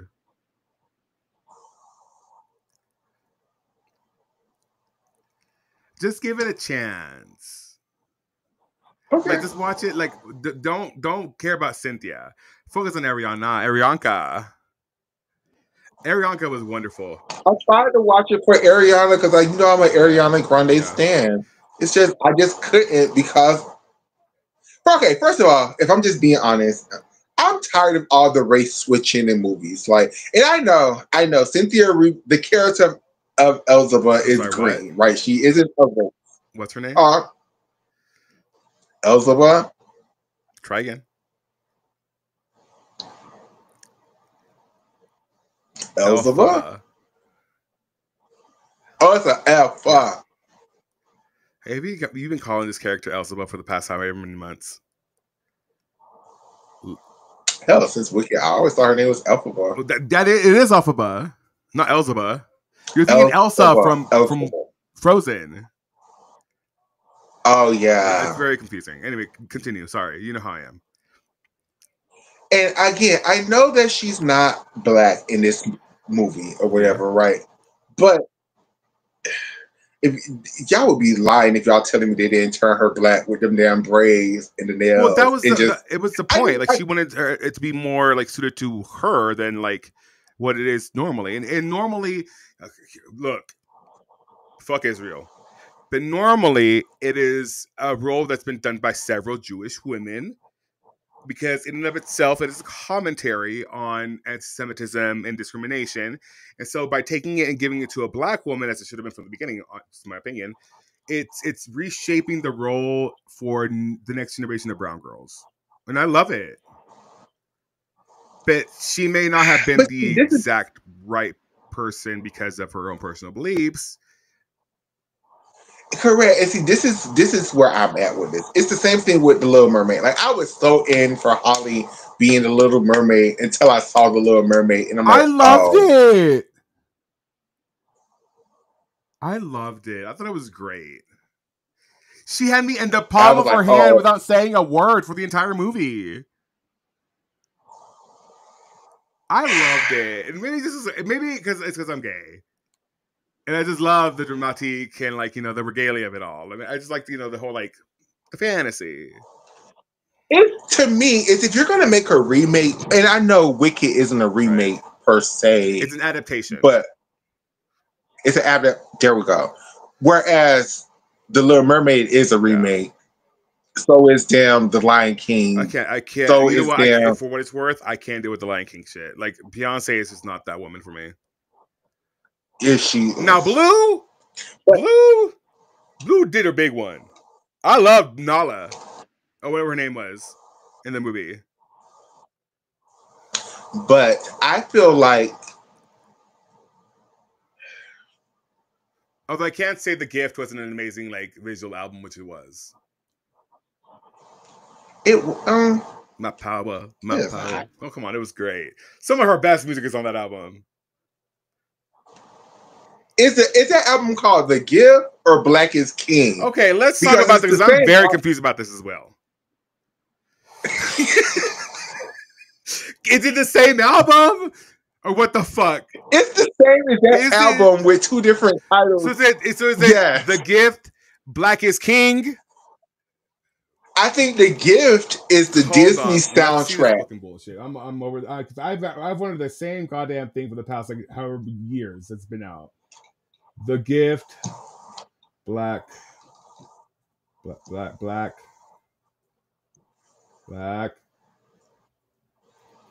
my god. Type a K, Adex. Jesus. Black is King. Okay, let's see. Okay. Black is King is a musical film, and it's a visual companion to the album The Gift. So The Gift is the album, and The Black is King is a musical film for The Gift. Okay. All right. Now I understand. Because goddamn. So The Gift is the album. Black is King is basically the visuals? Yes. Oh. Yeah. That's so fucking confusing. Who would do that? Beyonce. Okay, so going back to what we were talking about as far as Sean Johnson, because this is tangentially. Oh damn, that's where this whole Well, this rant is came from. tangentially Sean related. Johnson. So, how do you Yeah, feel about Blue and the outfit she's wearing on tour? I think they're very, very, Age very age appropriate, right? appropriate. I think Beyonce did a very, very good job with even the dances she allows Blue to do. Like she allows Blue to do some of her dances, but not all of her Right. dances. I'm pretty sure as Blue gets older, you know, the uh-ohs and stuff will come along, but she's 13 now. She doesn't need to do all of Yeah, that. I know people have been saying that why do they got all this long blonde hair in Blue's head? I feel that's But I Blue's mean, she's choice. Beyonce's daughter. She's Beyonce's daughter. You had to know that she was going to eventually dye her hair blonde Laid, blown eventually. out. Like I'm surprised I haven't seen her with the blowout. Honestly, like them tracks Um, is laid. That wig is sewn in. but going back to yes, how we got to this conversation, Miss Shirley, I do think it's just a little bit like, Three, come on, like three. Jennifer Hudson show, like you really gonna put your whole camera in this little girl's ass while she's doing that part? You couldn't have done like everybody else on TikTok and just show her face when she does that part because nobody else really knew what she was doing because you just see her her And face. that's Like 3 years old. That's still too far. And now I I see people online. but see, this is the counterpoint to three is a little too far. The 3 year olds wear the same leotards as everybody else do in gymnastics. So I think that's the point. I think a lot of the times when the older girls or the retired gymnasts have this conversation, they think about themselves when they were at the Yeah, Olympic level or when they were 15, 16, 17, 18, and in the dev older, program or where, whatever. you know, Yeah. correct. But you have to remember that the 3 and the 5 year old babies wear these Yeah. same leotards too. Now, again, they're not being recorded typically, but sometimes. Well, and also like I think that there needs to be a conversation about like what is age appropriate in gymnastics. Definitely. Because I mean, I've seen some 12-year-olds, and Definitely. that goes with skill level as well. Like there's this one 12-year-old that performs her floor routine, and I'm just like, what? Like it's not inappropriate. She's doing a lot of contortionism, but like the artist component of it is insane. Like she doesn't miss a heartbeat. It was very like Maddie Larson when she was little. You know what I mean? It's one of those like, or Lori Hernandez when she was little. Like it's a natural born performer. But at what point do you let that girl do like play to the crowd? Yeah, because I remember that was a big issue with Lori when she was a Yeah. junior gymnast, like how flirty she was with the crowd. Now, nothing Lori ever did was No, that was just inappropriate Tim in Daggett my saying bullshit out of that. Yeah. correct. But I just feel like Lori played certain gymnasts performs for the crowd, and certain girls flirt with the crowd as they're performing. Like And I Sydney think Johnson Shar performed to the crowd. Lori Hernandez correct, flirted with the crowd. correct. Svetlana Flirted with Horkina the flirted crowd. with the She was crowd. I fucking you the entire time. Like Correct. I'm trying to think of somebody else who flirts with the crowd currently. there's not that many. It's not. It's a very unique. But when you see it as a fan, you love it when a girl knows how to do it A lot of the NCAA girls, they well. always find their camera. And that's kind of flirt. Like there could be a little wink, a little smile, and that can be so like Addison Feta, that is flirting with the crowd in a routine. Oh, with the judges. Yeah, I think Trinity Thomas, certain routines too, also had that Yeah. capability Jordan of like Childs. flirting with the crowd. Jordan Charles definitely has that Yeah. ability. Um, Maya Hooten. Maya Huden, and I just think when a girl has that ability at 12 and 13, it's that's when it gets to be like, okay, should I tell her not to do this because I don't want people to interpret this as her flirting with them per se, as it her just doing her flirt Right. routine. I mean, I think it's just a matter of like age, right? But like then it's like you decide like what age is it enough, or what is it okay to do that? It just seems very it's very like precarious. This sport just puts you in a lot of really like moral and ethical decisions that oftentimes people don't make the right decision with. It is because with gymnastics, it's hard because a lot of sports, even like track and field, they also wear very like skimpy leotards when they're running. But track and field is looked at as more of a Like athletic, more like, you know, run of the mill, like, you know, because it's normalized. correct. Whereas in gymnastics, even though gymnastics is a very hard sport and it's very athletic, it's still this part of it that's still pageantry a Ooh, little like toddlers bit. and It's tiaras. still it is. It is. Gymnastics can get very toddlers and tiaras Oklahoma. at times. Like all those Oklahoma floors to me are toddlers and tiaras. It's very that. It's very dance moms sort of dancing. And Very. so I think that's the problem I have with it, because I feel like it's infantilizing these grown ass women, which is the whole thing in and of itself. Because Correct. But it's also to the thing where I think just with certain schools, even in the NCAA, like you can tell that they cut their Leos a little bit LSU. short. Let me explain that, because I actually asked about this to Ashley Claire Kearney. Kearney, whatever her name is. Ashley that used to design for LSU. So it was a relic of the DD years, where DD felt like it elongated the line and kind of gave him like more ability to show off the leg line. Like it for some reason it gave the illusion of their legs in leaps being longer and more oversplit than not. However, there are girls. A lot of those Leos are hand-me-downs, and so they cut up higher on different girls because they don't have them remade in those sizes. So, and like when you go to get fitted, if all the girls have gone there before you, then you're probably not going to get an extra small or like a small.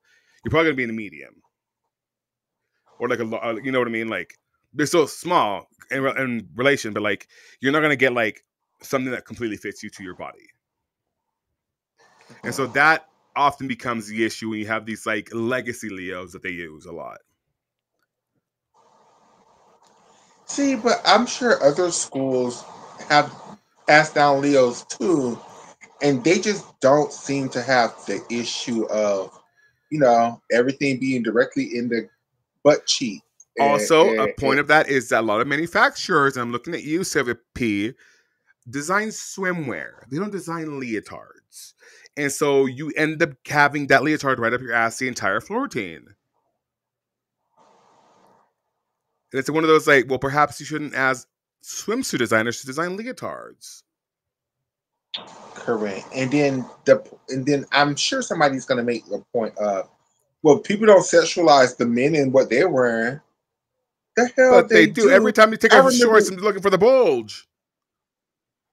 I remember one time LeBron James was changing in the middle of a game, and you could see his whole private area because he pulled his shorts off, and I don't know what was going on with his underwear, but He had like boxer you briefs, see like really tight everything, boxer briefs. I remember that. It was in the locker room, yeah. and it's like, yes, like if the men's basketball jerseys for the basketball was perfectly designed to purposely dig in the crack of their ass all the time, yes, somebody would Yeah. say something about that. Yeah. Like when the men decided they was going to wear crop Oh, I shirts love that. for I whatever love reason, that. Bring back crop tops people for was like, boys, man. Goddamn. Let the neighbors out. people was like, what the fuck is going on? And that went away. Like, yeah, people do, but I think a lot of people. It's our patriarchy. It's our patriarchy. it is patriarchy. It 100% Yeah. is patriarchy. But I think it's also a thing too. Like these Leos are getting cut shorter and shorter. Like Yeah. Some. Yeah. And I don't know if that's a thing of we have to kind of hold the manufacturers responsible, but also like some schools like LSU just order those Leos at high cut. and then I also think people have to realize there's a difference between somebody who is Jordan Child's age and a five Yeah. year old, and those Leos should not be cut the exact same No. way. No. And usually they're not. Usually they're not. But like there's a noticeable difference in how they're cut when you get from level 10 to like, oh no, I think it's like before you get to level 10. It's like from level 8 up, the leotards tend to be higher cut. Yeah. And then I also hate the excuse that the black girls are shaped differently. That's why it's always in the crack of their behinds. When look at a team like Missouri, they have a lot of black gymnasts and they don't seem to have these issues. Yeah, well, and I think because of a lot of Missouri's newer leotards are designed for like they're because you do get them tailored. You do get your leotards tailored, but recreating, especially like if the ones you have on hand are like too tattered or whatever it may be, like too worn out, it's a lot of money. Okay, I don't think people understand this. These leotards cost upwards of hundreds to the more embellishments and more Swarovskis they have on there can go upwards of like $1,000, $2,000, $3,000, and people don't understand, like smaller programs don't understand that. Like case in point, Fisk, as far as my experience goes, they did not understand how expensive leotards were and how many had to buy for a season. Like Florida had, that's why Florida donated leotards to them because they're fucking expensive. Like if like all the OU leotards are upwards of $500 to $1,200 a leotard per leotard. Now you're buying how many? 20 of them? Do the math. That's a fucking pretty ass penny. People don't realize it. So like when people say, yeah, but you also have to take into consideration that schools aren't usually going to spend that money to get them retailored or recreated for every specific gymnast. And so you might have at the beginning of the season or like, maybe there's Tiki! Hey, boo, Tiki, how you doing? Tiki, wipe down your camera for me real quick. Oh Lord, is it? Oh, I'm in here making butters, so I might have touched the back of it. Is it still doing the same thing? A little bit, yeah. It's still a little blurry. Let me see if I can go clean it off a little bit. Hold on. How y'all doing? We're doing good. We're talking about how we talk about Miss Shirley, the little girl. We're talking about like how what Sean Wilson said about leotards and how like sexualizing little girls or sexualizing women is the people who sexualize them's problem, like the predators or whatever. And then we talked about Miss Shirley, which led us to a tangent, and we turned around, and now we're talking about why certain schools' leotards are too high cut. I don't think no. So I'm gonna tell Do the other y'all. one. Do that. Yeah, there you go. That one. That one. Yes. There's that camera. So Yes. I'm gonna tell y'all the real spiel on that. Hold on, if I can get back to where I was. Oh wait, I might have to. I'm trying to find. I can't find y'all now. Um. Oh, there we go. Oh, it still look blurry. It's okay. So this is honestly because I have watched this happen. Um, so of course I see so many people in the comments say that that the girls don't get to pick their leotards, XYZ, right? Yes. Yes and no. Mhm. Because what I do remember um, from Darion being at Auburn, some of them are small, medium, large, whatever. The coaches don't say, here, I feel like you're a small, here, I feel like you're a medium. The girls request what sizes they want. Because Darion's freshman year, she wore a medium because other people that did not need to be in a small took the small. She was like, they're obsessed with all the smalls. But the only reason that she wore a small The other 4 years is because her coaches told her to make sure she got a small because her leotards were always too big. So you have some girls that will go to a small just because somewhere in their head, I don't know if it came from their previous gyms, like it was embedded in them that if you're small, you're better. Just Yeah. get what fits you and makes you comfortable.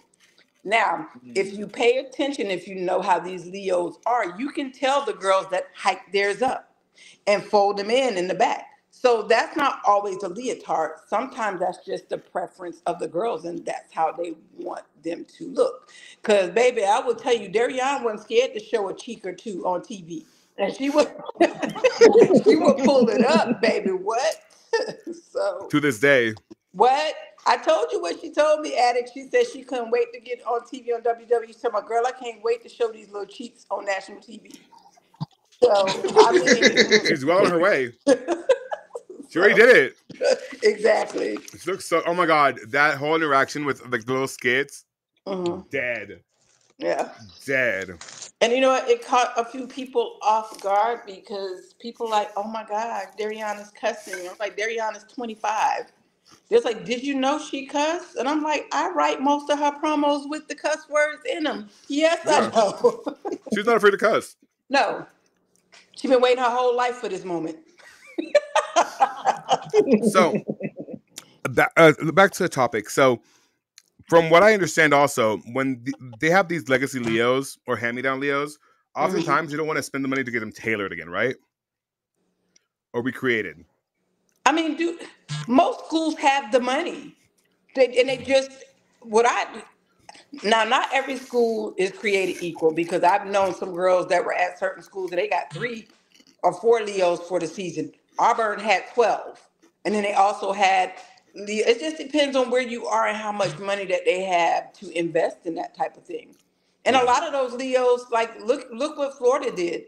Florida took all of their old Leos and gave them to Fisk when Fisk Yeah. first started. And I feel like do something like that, especially with some of these newer programs that are Because coming Fist up. didn't know how much they were going to have to spend on leotards.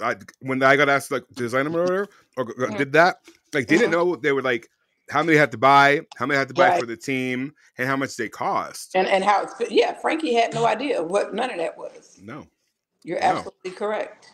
and it's just crazy. Like these are because you're buying how many 20 at most, 23 leotards, and each of Yeah. those like a no you leotard that's $1,200 Yeah.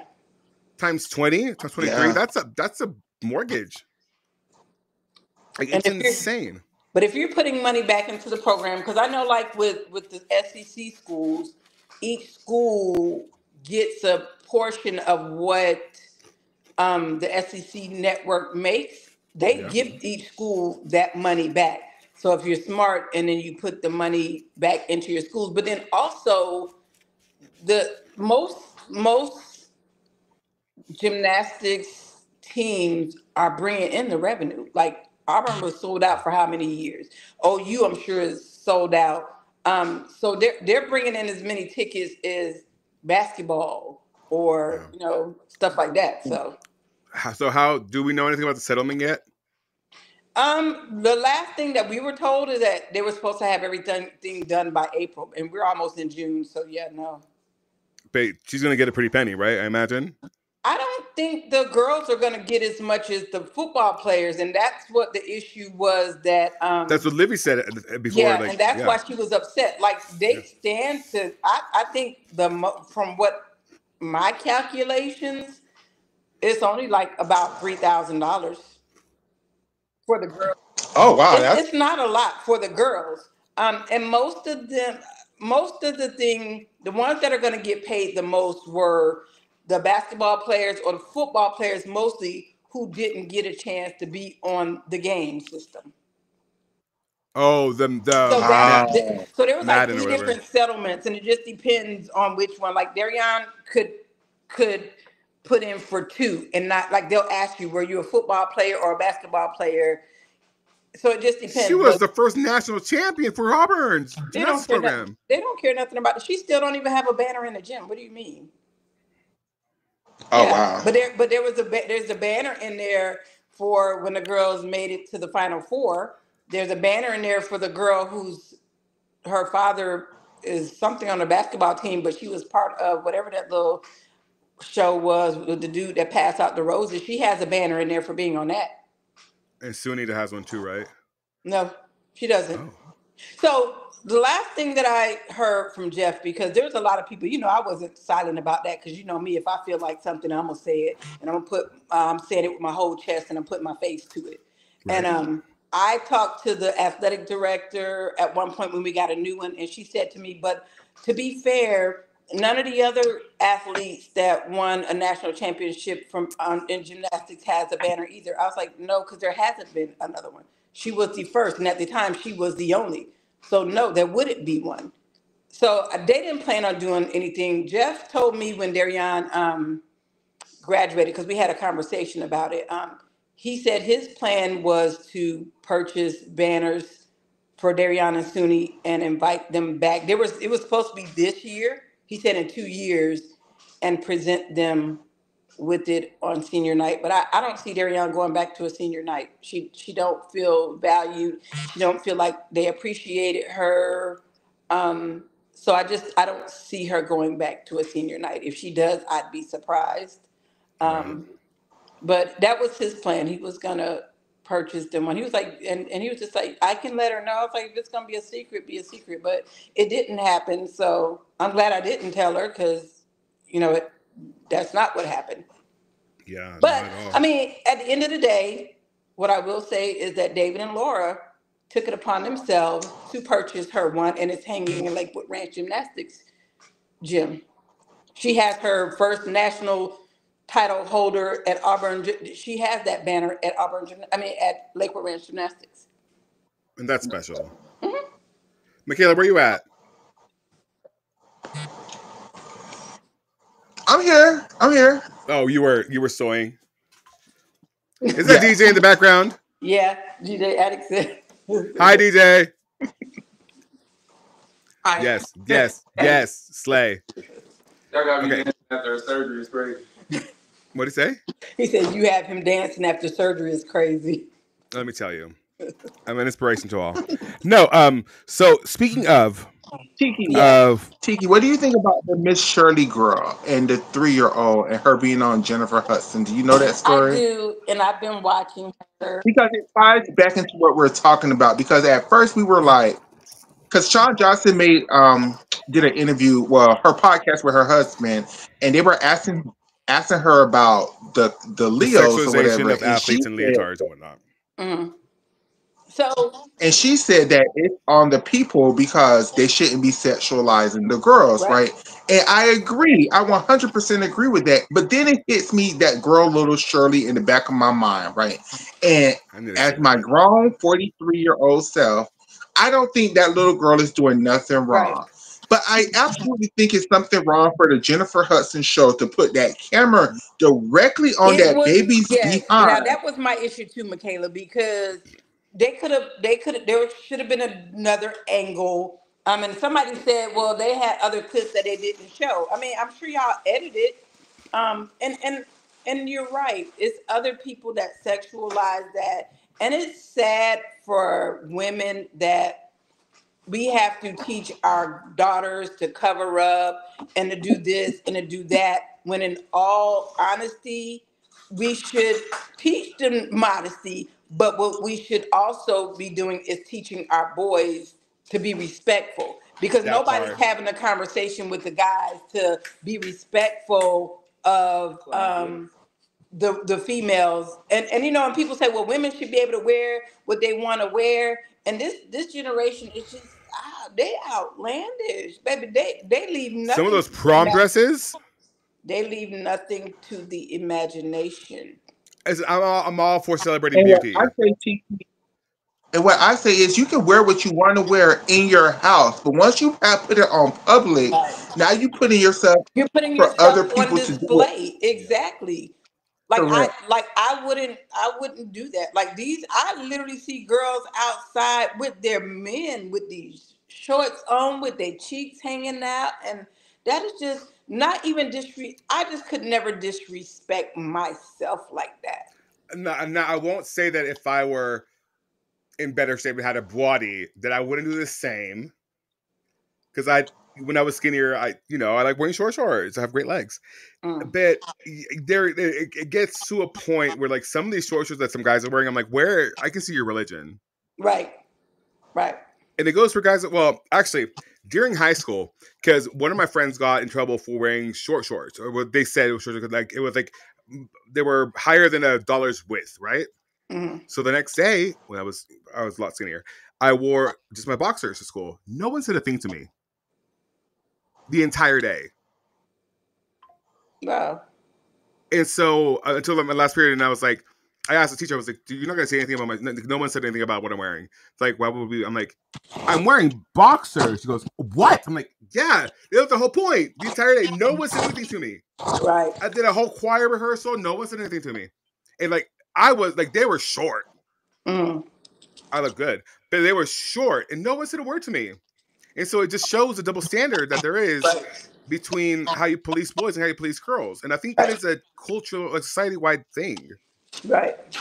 Because it's true, like, what I mean, and maybe because I'm gay, but like, not once did a girl's like spaghetti scraps distract me during class. Right. What did distract me? Can you give me a... The athletes who would be all caked up. Right. That would distract me all day long. But going back, But see, go ahead. the difference is, in my opinion, this isn't an excuse. This is just reality. We're just talking about the reality of situations or whatever. We teach little boys to chase after girls. We teach little boys to go after what they want. We teach little boys to be the aggressors. And we teach little girls that they always have to say no. They're the ones who are responsible of saying no. They're the ones who are responsible for consent or whatever. And if that's just the society that we live in, I don't agree with it. We just have to play by those rules or whatever. And by those rules, if you're teaching your little boys to go after little girls, and then you're putting your little girls out there on display, you can't be upset that men are looking at them, because that's literally the society that we And I think live it goes in. back to the parents, no? And I mean, that's a good segue as far as parents. Oftentimes we see parents doing or making choices that are detrimental to their own kids' careers. And then, which brings us to the Wilberforce thing. Look at Look at that girl, Whitney Berjerkins, and that's my example of when gymnasts be like, "It's just a leotard." She said that she's upset with her parents. She doesn't talk to her parents now because when she was a little girl, she's upset with the camera angles in her YouTube videos that her parents decided to post. Yeah. Wow. Because her YouTube was full of PDF files. men looking at her as a little girl very inappropriately, making very inappropriate comments, and then her parents still will put these videos out for their Yeah. attention. And never even thought about changing the angles or nothing? No. They did it purposely because they knew what it was attracting, and it was more attention. Michaela, That's move it over to your insane. left. They did it purposely. Michaela, move a little to your left. Beautiful. So, I mean, and it goes back to parents' choices. So, Tiki wanted to say something about the Wilberforce situation, right? I wasn't going to say the name of the school, but... Oh, shit. Well, okay. We'll take it out. We'll take it out. We'll take it out. So, in certain schools, Mm. let's just say that. And I want to say this before we even get there. Because if we're going to talk about this, I want to speak my truth. I think it's highly unfair that as a person who tries very hard to stay out of these situations, that people bring these situations to my doorstep without being 100% honest with me and without telling me the full scope of what was going on. Because you knew that you was going to bring your daughters to me, and they had them crying to me on the phone for 2 and 3 hours, telling me all these horrible damn shit without telling me the whole truth of what was going on. I really don't appreciate that whatsoever. Yeah. And I agree, Michaela. And this is the thing. That's what I was upset about, that because, for one, I tell people all the time, and addicts will tell you, the one thing that I know about you two is that people bring stuff to you. I've been there when people have brought things to you, um, and it's throw the rock and hide the hand type of thing, and then everybody's mad at you for saying what you said, but nobody's there saying I was the one that fed them this information.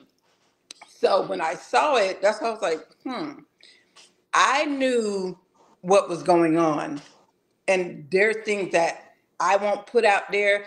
It bothered me because I know that they had had a meeting prior to the parent reaching out to you. I knew that there were protocols put in place. I knew that they had come to conclusions and solutions and they were moving forward. The girls, unless the girls are lying, I think that parent, unless you talk to a girl, um, okay, because well, then the girls are playing because they're acting like they didn't know that their parents said anything or they weren't a part of it. So again, like I said, they're coming to you behind the scenes, and then when being asked about it, they're not being honest. You know what I'm saying? And my thing is, like I explained to the other person, what I do know about you and addicts are that y'all are not malicious. And I do know if you were talking about it or plan on saying anything about it, it was because you thought that you could help and you were bringing awareness to the situation where you thought that nobody was aware. When the parents should have said to you, we bypassed the coaches, we bypassed the AD, we went straight to The the president. president of the school. We're also the reason behind another program being shut down because we did that at another school. Like they should have told you all of that. Like be for real, for real. You know what I'm saying? And like if if it were me, unless somebody willing to come on there and show their face and not have me out here looking crazy, I'm not. Cause you see, when it came to and I get people are like, oh well, they have gymnasts that are out there are still on the team. Guess what? If the conditions were as bad as you said that they were, why would you leave your child on the team in those type conditions? Yeah. Not only that, before you came to give somebody some information that wasn't 100% true, what did you do to try and help out? What Yeah. did you call the coach and say, hey, these are the issues that we as parents or the athletes are having. How can we help? Because not every school is afforded the same amount of money, the same amount of resources, and you knew that going in. So where is your parent committee saying, hey, if the kids don't Your have booster water, club. right? Well, they have a booster club, but if the booster club don't know the stuff that's going on, how can they fix it? If you're Yeah. just running straight to Michaela instead of going to the booster club, instead of going to the coaches, instead of going to the AD, and you jump straight to the president or straight to Michaela, you're not giving them a chance to No. fix anything internally. And this is what I was told, and this is why I wanted to talk about it. This is why I was so passionate about it. I was told from four people from one of the HBCUs and two people from the other HBCU. These are sets of parents. And then one set of parents from one HBCU brought her daughter to me, and I had a conversation with her. And then another set of parents from the other HBCU brought their daughter to me, and I had a conversation with her. And there are say, well, from the one HBCU, they told me that they had a 4-hour Zoom conversation with the school, and they presented their side of the situation or whatever. And they told me they weren't allowed to speak. They told me they weren't allowed to present any of their grievances. The school came up with a solution, and they're very unhappy with the solution. That's what I was told. That's not true. Um, they came up with solutions, and if you were not happy with those solutions, then you had a choice to speak up then, or take your, like, if you're not happy with the program, take your child and go somewhere else. But the coaches sat there and listened to everything that the parents and the daughters had, they took issue with. And this is the thing that I explained to addicts. The fact that they even allowed the parents to speak, Is a lot. because no other school can you go to and say my daughter is here and having an issue and I need to talk to her, we need to have a meeting, because they consider these girls adults. Yeah. I wish somebody would go to Jeff Grable talking about, I need to sit you down and have a conversation because my baby ain't happy. They're adults. They don't have to do that. And the fact that they did that, they gave you that much grace. Now, there was a time or two that I had to call Jeff, but it was just to the point where it had to be me and him have a conversation. Yeah. But anytime that one of the times it had nothing to do with my baby. It had something to do with another athlete whose parent was afraid to say anything. And y'all know me, I ain't scared to say nothing. When the whole thing with UCLA went down, I didn't have a dog in that fight. My child wasn't at that school, but I was the one that spoke out. You know what I'm saying? Yeah. Because parents were afraid. Yeah. They drug me through the mud, and I was a liar, and I was this, and I was that, and I was making up stuff. And then Alexis Jeffrey transferred. And then all of the other athletes started talking to another person that had a podcast. Then it was, oh, what Tiki said was true. Do you think anybody came? Oh, she got a call. And said, we apologize that we said No. that you were this, that. Like, why would I just make some stuff up? And I got my whole name and my real face to it. Like, I wasn't saying that from a burner page. I said it with my chest. There was a parent who was there, who knew what was going on and said that they would talk about it. And what did they do, Michaela, at the last minute? Backed out. Backed out. But I never backed out because I stood and neither on did what I was saying. Tia's mom. And I knew what they were saying. I knew it was true. And even Tia's mom. Like I didn't just pull that out of the air. Like Tia's mom stood on business. I'm one of those people, like, unless you're ready to put your face to it, don't even say nothing. Yeah. Because, like, why you don't have to do anything. Well, I'm not doing anything anonymously, especially when it comes to my child. And that's the part that I was kind of confused about, because that podcast that they wanted us to take down, that's basically what we were saying. Oh, you can't hear you? Oh. You hear us now? You hear us now? Can you hear us now? Can you hear us now? Okay, she's leaving. Right. Get it together. Get it together. You good? You good? Can you hear me? I can hear you. Can you hear me? Cool. Okay. Yeah, Shayna. It's her. She'll come back. Yeah, Shayna. These. But to make a long story short, and Shannon, you was there because you was there for that show. Basically, what I was just trying to say, I wasn't trying to start drama, but exactly what Tiki just said, that's basically what I was saying in that show, which was, if you want to come to me, because I get it, I'm one of the only black You're the only black gymnastics podcast. The only one.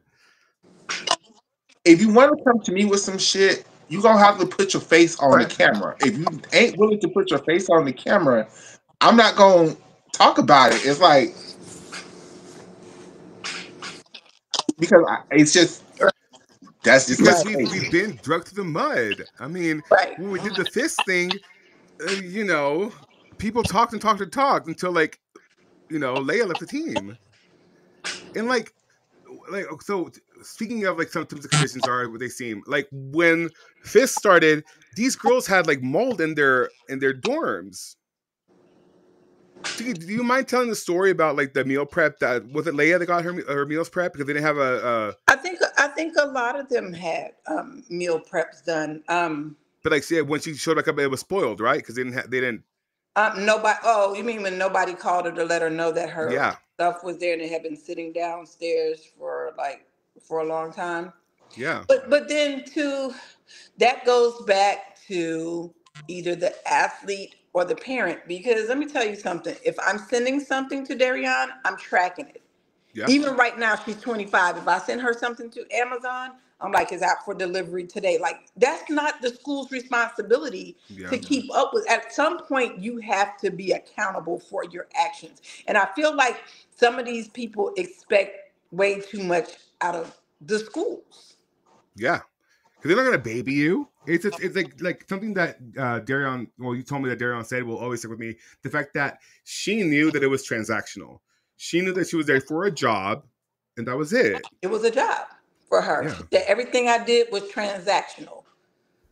I think there is probably one person that she keeps in contact with that was on that team, and that was Piper, because Piper was her real friend. Like, Piper was like my baby. I looked out for everybody. Nobody looked out for my child. Yeah. But there was some girls that I knew that couldn't talk to their parents. So guess what? I talked to the coaches, or I talked to the parent. Oh, and like Ron Watson, Drew's dad, he'll tell you all the time. Tiki was the one that made sure when stuff was going on, I made sure the parents knew or the coaches knew. Like, I had some hard conversations with parents and coaches, because I'm not going to sit there and let a child know I watched her drop 50 pounds and her hair is falling out and the parent don't know. And everybody's talking about it amongst themselves. And I'd have been wrong if I'd been like, you know what, the coach is wrong. But no, me having a background conversation, there's certain things that these coaches can't talk about. There's certain things they can't ask the athlete, hey, I feel like you're dropping weight, you're losing weight. Is there an issue? They can't do that. They have to let the athlete come to them. And then once they put it in the hands of the psychologist or whoever, then the coaches take their hands off. And a lot of times they don't even know what happened with their own athlete after that. There's like protocols and things put in place for a reason. Yeah, I mean, I just remember some of the stories that we haven't talked about like publicly or whatever, like are just jarring. Yeah. Like, I don't want to bring it up, but yeah, like competing after tournaments happened, like that was crazy. To this day, that is crazy. Yeah. And I don't know. And I think it all comes back to the whole thing. It's like, how old or at what age do we start trying to like mold these athletes into doing things for themselves or making their own choices, like doing certain floor routines, like acting a certain way of floor routines, like we said earlier, Michaela, like, because there's some girls that are clearly like, just better at it, like flirting with playing to the crowd, and some girls flirt with the crowd. And so like, Correct. I think it all comes back to the autonomy of the gymnast. And so what do you think is like the proper protocol, I guess, to allow young women to just be like, or act like young women, I guess. Does that make sense? So, like, you mean like have them do stuff on their own? That, or just like, I think the question Addis is trying to help me out ask here. is, Bye, Val. when is the expectation? When is it? See, it's a hard question to ask, isn't it?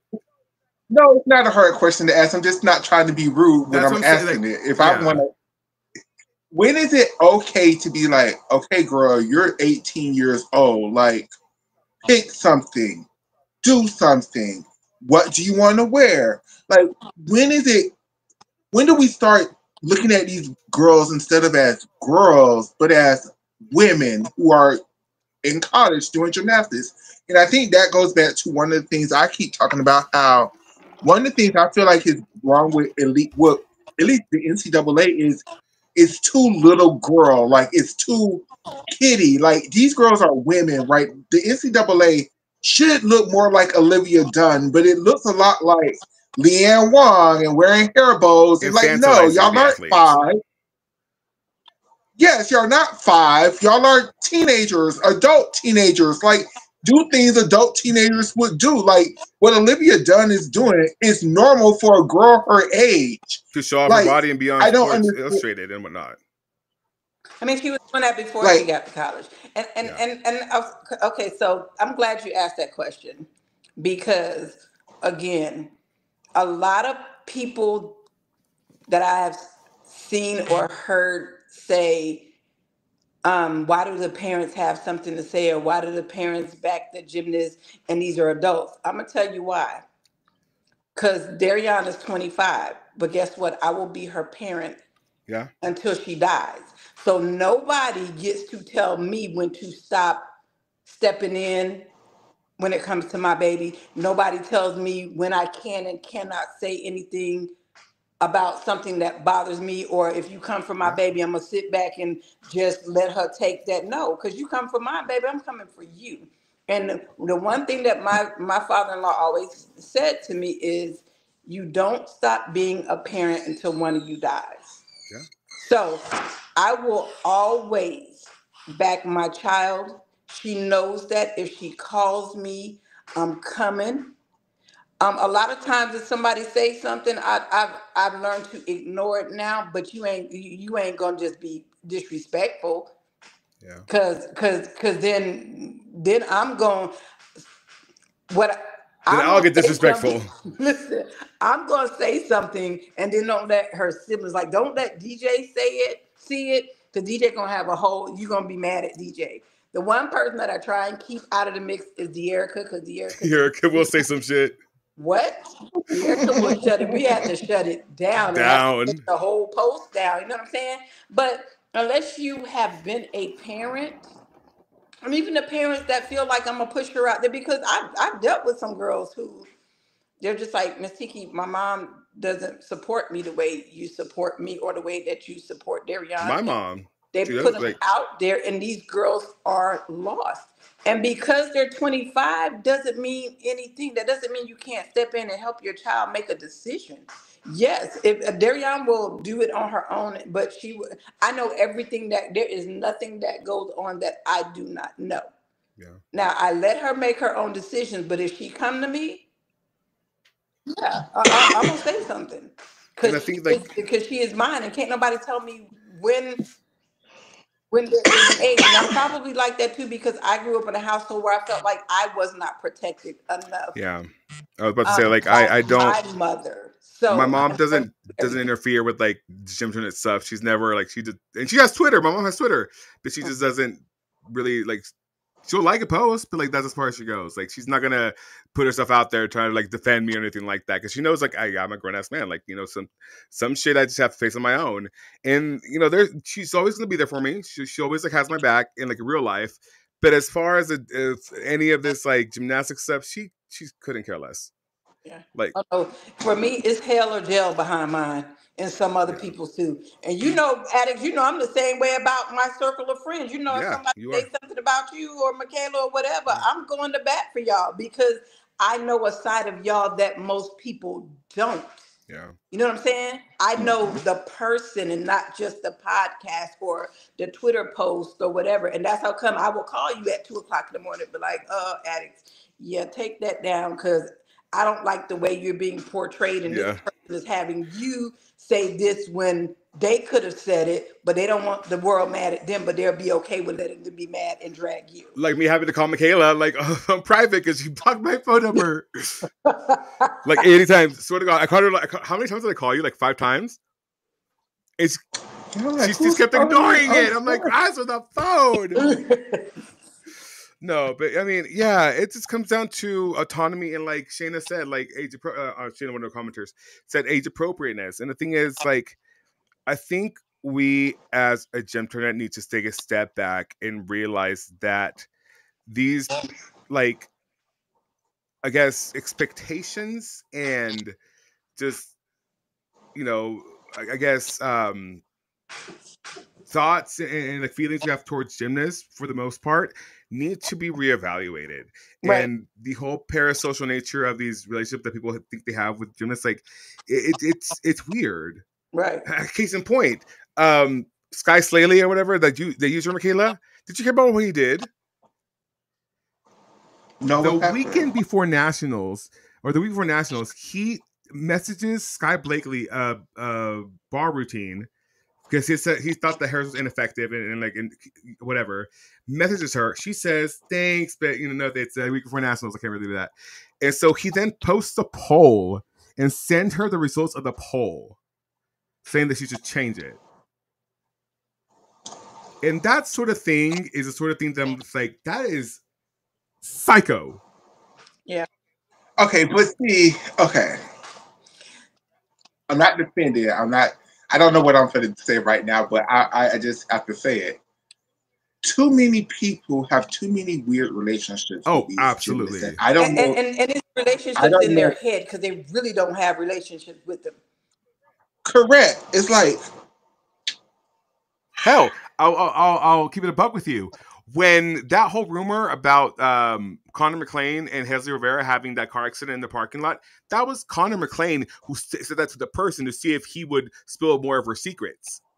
And so Mm. she basically, it was that person that messaged you, Tiki, Flavia's rings or whatever. Oh, Yeah, she told him that he would post it, and she would finally catch him spilling her secrets, that's crazy. and it worked. Yeah. Yeah, it's the Gymternet, they really they do too much. That's just like when and I'm glad Michaela it left is. it up on her page because when Snooney was saying the things about her teammates and how she couldn't trust them and all that kind of stuff there, she didn't put a name on like she just left it open ended. So it seemed like it was the entire team. And my thing was I'm not even going to say that she was lying because there were some people that did not like her. But it wasn't that she just came out there and they didn't like her. It was because of the way she acted. Like she came on there acting like she was better than her. There was rules that the team had that did not apply to her. So it was a lot of stuff that, She rented like a I whole car said, and crashed it. there was things that the entire if there's rules for the team, that'll be rules for the team no matter what. Dariana didn't have different rules because she was a national champion. Rules You for had to thee and follow not for she had to me. follow the rules. If you had 6 o'clock practice on Saturday right after a meet, then be there. But there was people that didn't have to be there. They were on flights going to visit their boyfriends and stuff like that. So of course your teammates are going to be mad Resentful. because you have privileges that they don't have. But there was one lady that I don't know where she came up with it, but she just targeted Darian and she was saying stuff on Michaela's post. So of course, you know me, you ain't gonna say too much about my baby and not respond. And not only did I respond, then Darian responded. And then Darian was like, I got time today, bitch, because what's up? That lady ended up taking down, or she took down, or she just was like, okay, to Keisha. No, Darian was like, no, let's play. I got time today. I'm just getting started. This lady, Darian woke up to that same person writing all these negative comments on Darian's Instagram page, and you was doing too much. And Darian was never the one that gave. Darian was the only one that was really welcoming to Suni, like legitimately, until she wasn't anymore, because she ain't gonna play with you. And she's Like not going to take care of somebody who just doesn't want to be taken care of. she like me. I'm gonna give you the tools. If you don't use them, like I'm not. Like Darian said, this is my job. Jeff is to come here.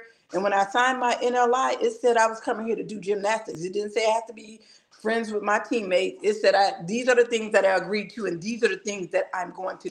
Anything else is extra, and if that's what I want to do, I'm going to do them. But you're not going to make those a requirement for me.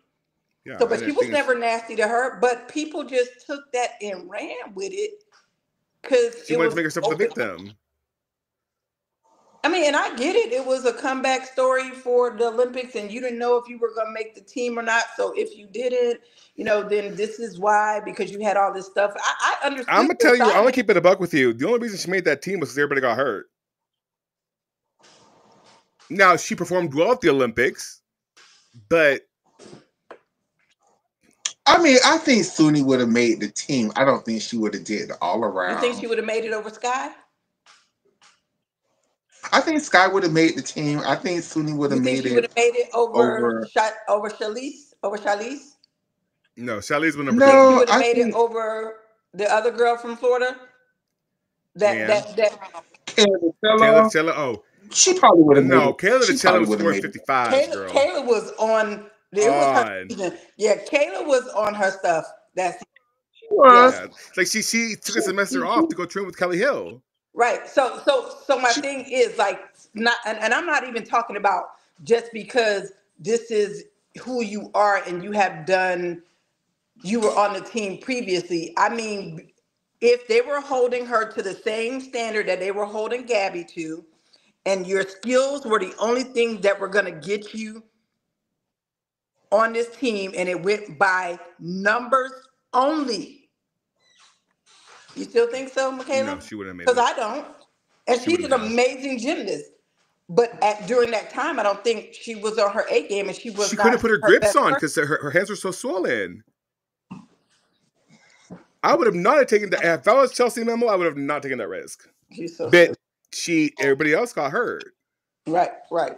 Like, she would not have made it over Connor. I don't think.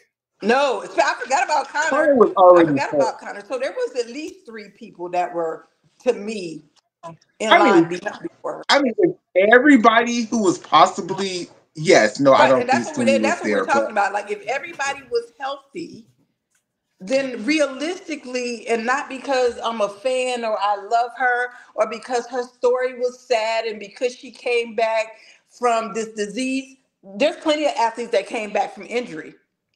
Hell, Keep that Gabby came same back after energy 8 with, years. right. Keep that same energy with everybody, and not because they have a sob story or not because they were So, made everybody in the world feel like they were being picked on in college or she didn't want to go to this. Like, it was just too much. yeah. It, So, it was it was too much. Tia, do you know anything about Gabby? Is she training still?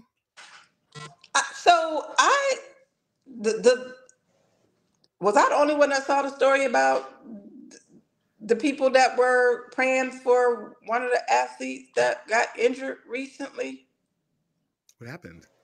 Somebody's injured to the point where they don't know if they can train this year or something. They never said a name. I'm gonna find the article and send it to y'all. But yeah, mm-mm. and yeah, I'm gonna find that before From I send. Woga? I don't know. They never said where the athlete was from. They were just asking for prayers. But it just was weird that the next time they posted anything, it was posted with Gabby's picture on it. Y'all didn't see that? No. I'm gonna find it. I think No.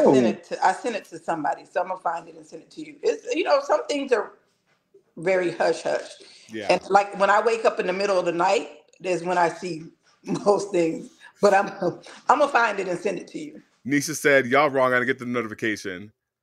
I didn't have my channels. Maybe that's why. That ain't my fault. That blame Yeah, blame YouTube. YouTube. No, but okay. So we've been live for 2 hours and 22 minutes. I need to start anyways, like leave for Midland. But just to bring it all back to the topic of matter.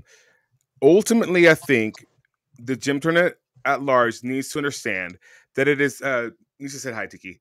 That it is Hi. difficult to be able to provide them with the stories that they want to hear if they're constantly going to berate us about who your source is. And sometimes you can't divulge a source because Right. it's just Well, it's difficult. I would say on three Yeah. folds. On three folds. And while I have Tiki here, I would say this because I now understand how the Larry Nassar stuff happened.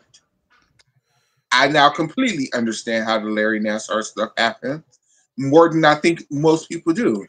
It's not that people did not know what was going Right. on. It's not that You're absolutely correct. it's not that people did not know what was going on. It's people did not want to risk their child's gymnastics careers in jeopardy. B, coaches didn't want to put their careers in jeopardy.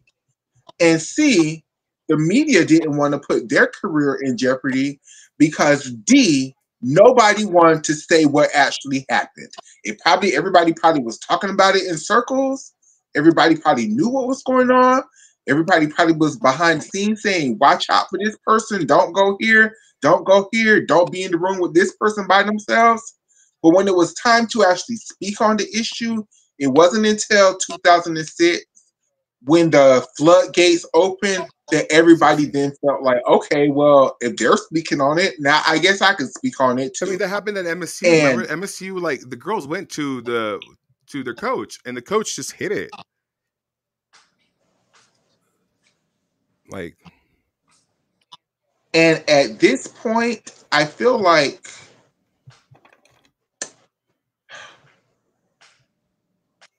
it just would be so much more beneficial if gymnastics was a lot less secretive. Like if things was just so not so hush hush, if people weren't so afraid to say things to people, even if you feel some, even if you feel some kind of way, you should at least let people give their counterpoint. So like, a solution can be resolved. But I just feel like, especially in 2025, everybody is like, hush, hush, hush, hush, hush, hush. Until bam, a bomb happens, and now y'all trying to blow up a whole system. Like, no, you had plenty of opportunities to fix some shit. Just like with Larry Nassar, I'm pretty sure since fucking 1980 Yeah. something, y'all had opportunities to stop that man. Y'all just didn't want to because nobody wanted to be brave enough to put their faces behind the damn stories. Or if you know that that was going on, don't put your child in harm's way. Because I blame, if the parents knew, because I'm sure there were some parents that, I don't know, like, do they not ask questions? Because when all Well, that that was stuff part of the went, system. yeah, but this is the thing. When all that stuff came out, and Darian had been going to the ranch, and I knew that, hey, we need to have a conversation. When you went there and she was injured, she had a back injury and something else. Did anything happen? And she was just like, no. And when I was there, she said, everywhere I went, David and Laura were with me. David would have never allowed me to go somewhere, without them. So, like, as parents, you have to ask these questions. And that's why it's a catch-22 for me when people say, oh, well, these girls are adults and let them do whatever. No, because they got to have somebody to confide in. Yeah. If your child can't come to you, who can they come to? They need to be able to come to you first before they go to a coach, Yeah. or anything like that. Yeah. And I think w- that environment was like that by design. Like the coaches couldn't talk to you. Your parents couldn't be there. You couldn't talk. I mean, you were out in the middle of Bumfuck, nowhere in the Right. New Waverly, Texas, and And this is just the thing that I just will never understand, and can't nobody truly explain this to me because the thing is, for all of these things with gymnastics, all of these abusive things from all over the world, the one thing that they have in common is the parents put these girls in it while they know that it was going on. Like maybe the first set of Caroli people didn't know in the 80s, but you can't tell me the 90s Caroli people did not know what the fuck was going on. Maybe the people who was first with Marta when she was the national head coach in the early 2000s didn't know. You can't tell me about time Gabby and Simone was around here. All of the gymnastics parents did not know. They all talked hell, I about it. mean, Riley's mom sent her to Maggie Haney after, like, and she was staying with the girl who cracked her head open, and she still kept her there with Maggie Haney. Like, And it's Maggie Haney is a great example of what I'm talking about because the reason why Maggie Haney basically got off, basically, is because she made the parents sign off on everything that she was doing. So when push came to shove and they was trying to take her to court, she was like, "Yeah, here's the paperwork. You signed off on it, lady. So don't sue me, sue your yeah, mama." yeah, and Riley's mom was well informed, and I hate coming to Maggie Haney's defense, but whatever. Like Maggie actually went to the I doctor, think like, I no, Alice, I think the next era of protecting the girls in this abuse shit is gonna have to be put on their yeah, parents. Is we're gonna have to treat them like it's kind of like the toddlers and tiaras thing where it was so much abuse in all those pageantry systems. It was so much abuse in all those pageantry systems until people just had to be like, why the fuck are you even putting your child in that that's shit? it. Like you're the issue at this That's it. point for putting your daughter. That's yeah, it. That is it. Because you know what? Like, you can't blame all of the coaches, because what if you're a new coach? Like, um, I don't know how many people from Lakewood Ranch went to the Caroli Ranch. I do know two of them. I know Jazzy and Darian went. So if you're new, and David and Laura stay to themselves, like they too busy running their business. They don't get into all that drama. They really don't hang out with a lot of people. So if you don't know, you don't know. Like before Darion went, before the Larry Nasser stuff came out, me as a parent, being new to the whole elite thing, I had not heard anything. I didn't know anything about what went down. The only thing I knew was she was going with her coaches. Parents that did go were not allowed to go past that little thing where everybody do the handstand. Like I had never heard anything. But of course, I didn't do gymnastics. So It would be like they would tell you should only be so lucky that you're being seen by Larry. Larry's the doctor to the Olympians. Like you should only be so lucky. yeah, see, I don't know anything because again, we were new to gymnastics, so Yeah. some parents don't know, but the ones that have That's been there, that have been on the team, the national team, now those parents may, I'm not gonna say that they knew, because if your daughter didn't say anything to you, because you got to think, some of the conversations that I've had with some of these girls are, my parents spent so much money in this sport, so they have a guilt, and it's just like, if I say anything and mess up my opportunity when they've given up everything for me to be in this position, like, forget the money, forget everything else my child knew, Yeah. because I would have burnt the ranch down, but that's just So Simone me. did basically. Because nobody would have had to worry about going back there. Yeah. But I do understand I'm a But see, different type of parent also. Yeah. So this is where I'm saying, let's say Darion would have went the elite route and would have did elite gymnastics like competitively for a few years or whatever, mhm. right? And then you would have been around a bunch of these parents, and they know, and how they know, because they were former gymnasts. They were at the ranch before. So if they know exactly what the fuck, wouldn't you feel some kind of way that you was around these people who knew that you could have protected your child, and for whatever reason, because they was afraid to put their face out there, they were afraid of their daughters getting opportunities taken away from them, they never said anything. Isn't that almost just as No, bad? it is worse than I mean, the parents should have been brought up on charges too. But Yeah. me, I'm not parent. I was the parent that never sat with the other parents. Even at Auburn, I had season tickets and we got free tickets. I didn't sit with the parents. I didn't talk to them. But if that were the thing, and I'm glad when Darion qualified elite and she said she didn't want to do it after I found out what was going on, I was glad. But if I was a parent that was in that world, and had I heard any of that, I am that parent. I'm going to my coaches and I'm gonna be like, dog, this is what I heard. Yeah. Did you know anything about this? Like, I'm not staying silent about stuff like that. I'm just not. I'm gonna ask some questions. I need to know, do you know? Because I need to make sure Who's going to the police report? that part. Basically. Oh, so question to you. Do you think that it is time to allow Rhonda Fane back into the sport?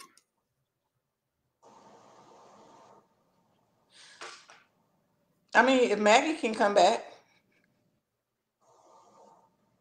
That's what I said. And we said, I mean, if Alphonse can get to do a coach, and look, and not keep it a buck with you. If Jess Graba, who had an athlete literally die on his watch after she got hit by a truck, is allowed to still coach, Why is it? I don't remember why, because it's been a long time. Why is it that Rhonda can't coach? because so what happened was that when Sarah Jancy told her about Maggie Nichols being abused, Said about yeah, she so Sarah Jancy, Jansen was Maggie Nichols' coach. So Sarah Jansen overheard Maggie and Allie Graceman having a conversation about, why does this doctor keep putting fingers inside of me? So then Sarah then went up to the girls and was one of the only coaches who went up to the girls and was what did you like, say? What happened? "What did you Yeah. say?" I mean, and the girls was. This is why I believe everybody Well, knew Tiki, because they were in the Alicia gym Moni having a told very Michaela open Moni to shut up conversation. and not talk about Larry. So did Rhonda know that happened? Yes. Yeah. So what happened is Sarah went to Rhonda because Rhonda was gonna No, she be was the VP at that time. the USA Gymnastics vice president. So she went to Rhonda. She didn't go to the police. She went to Rhonda and told Rhonda what happened. And instead of Rhonda going to the police, she went to Steve Oh yeah, Penny. no. And that's why Rhonda don't get the Rhonda coach no more. Never. I didn't know that was the situation. No, Rhonda is the reason that other girls it happened to after the fact. Because if you knew Yeah. and you stayed silent and you were complacent, you need to be in jail too. Yeah, no, she don't get the coach no more. I didn't know that was the story. Yeah, no, ma'am. No, And the thing she is, don't like get to come back. but To Michaela's Tiki, point, they did know like way back. What was it? 20 when they went to Tokyo for the Worlds. Was it 2011. 2011? Like that. What happened was Michaela Maroney lost her shit and said like something about like Larry abusing her. Okay, what happened in 2011, Tiki, was they was at World Championships. It was the world team was Michaela Maroney, Jordan Weaver, Allie Raceman, Gabby Douglas, Alicia Sacramone, Anna Lee was the alternate. um, Anna Lee was the Sabrina Vega. alternate, and I think it was Yeah. Sabrina Vega was on the team, right? So what happened is one night after podium training, Larry Nassar went into Michaela Maroney's hotel room by himself, Hold on. right? Pause. She dropped. No, Okay. she She's was there. sick on the plane. She asked for like a Benadryl or whatever. He gave her some sort of medication. He drugged her, carried her to his room, and abused her in his room. And so then she stumbled. She walked back to hers, stumbling around in Tokyo. So then the next morning, she loses her shit in the van. Losing her Loses her shit, shit. like, because she didn't know what happened. She just knew She something woke up to him happened, on her. but she didn't. Yeah, she when she was conscious, when she finally became conscious from whatever drugs he gave her, he was literally on top of Yeah. her. So she was losing her shit, like yelling and screaming and like saying everything that happened to her in front of In everybody. the This van. is again why I believe. In a van. So then I believe it was Alicia It was. Sacramone. I believe it was Alicia Sacramone. Then told Michaela Maroney, shut up. Don't you dare say this shit about Larry Nassar. Larry would never do this shit. Stop causing all this damn drama. Like, stop talking, basically, or I'm going to beat your ass. Yep. So did she have a conversation with her mother about what was going on? We don't know that part. Because this is my thing. And Getter was driving the van. The Getter But knew. this is the thing, though. But this is the thing, Tiki, though. This is you gotta realize Alicia Sacramone is the head coach of USA She Gymnastics shouldn't have right a job now. either. So if She shouldn't have a job either. I'm sorry. Anybody that knew and stayed silent should not be allowed to. Because then how do you. I wouldn't trust my kid. but You then know what she's in charge of? She's in charge of the emotional well-being of the athlete. She's the one that the kids go to talk to about their problems. And then this is the correct. thing. But how does Sarah Janin still coach when she overheard the conversation? Like, why She does wrote a she get letter to of support for coach? Maggie Haney in her trial. None of them should be able to coach. And then again, let me tell you what my issue is. Parents that know, or not even just the parents, because there's some athletes that are coming back after college that are older and they know. Like, I feel like at what point as athletes, because they are the ones to me that can stop it. Because if you have these people in place that knew and that were silent, I don't feel like you can protect me. So until No. you're able to protect me, I am not competing for this. Like if everybody just boycotted and decided that they And that weren't was going to do Simone's thought process anything for a while. until they cleaned the house, then I mean, that's to me that's what it would have been for me. But I can't tell nobody else what to do. But I'm just not putting myself. If nobody else is going to protect me, I'm going to protect me, and I don't have to choose to be a part of something where I don't feel safe and I don't feel protected. Yeah. But everybody that knew. None of them should have a job. And that is why I just personally believe, Kiki, that more people knew than they're taking, especially on the parents' half. I believe a lot of them knew. I believe they purposely was like, "Oh yeah, I want my daughter to make it to the Olympics and not her." So hell, I hope she do go to see Yes. Larry And tonight. just turn Like a blind eye. And that's so Hell, sad. Shannon Miller, when what's his name? Steve Steve Nuno Nuno, say, "Well, you can go back there and see Larry." She got right up, even though she was injured. Right up. She was like, "I'm not going back there." So how? yeah, do you know that story, Yeah. Tiki? In 2000, going way back to the 2000 Olympic trials, right? Shannon Miller was trying to come back for her third Olympic game. She got hurt doing a vault, right? She was literally on the floor Crying, boohoo, crying, like crying. could not move, right? Her coach, Steve Nuno, we could hear it on the camera, said, if you don't get up, you're going to have to go into the back with Larry. He didn't say Larry's name, but he looked at Larry's in No, he Larry's says Larry. He said direction, Larry. right? I've watched it since then. Monday. And she immediately stood up and started Monday. walking around the arena like nothing happened. You're locked out? How are you locked out, Mom? Hold on, let me let my mom back into the house. Let my girl in. Let my girl Here, in. I'll leave Adex with you. Yeah, so it's just like they're in this never ending cycle. And that's so sad. And that is why Darian said if she ever had a child, her child could not do. She said, if I ever have a daughter, she is not doing gymnastics. She was like, she's just not. She can do anything but that.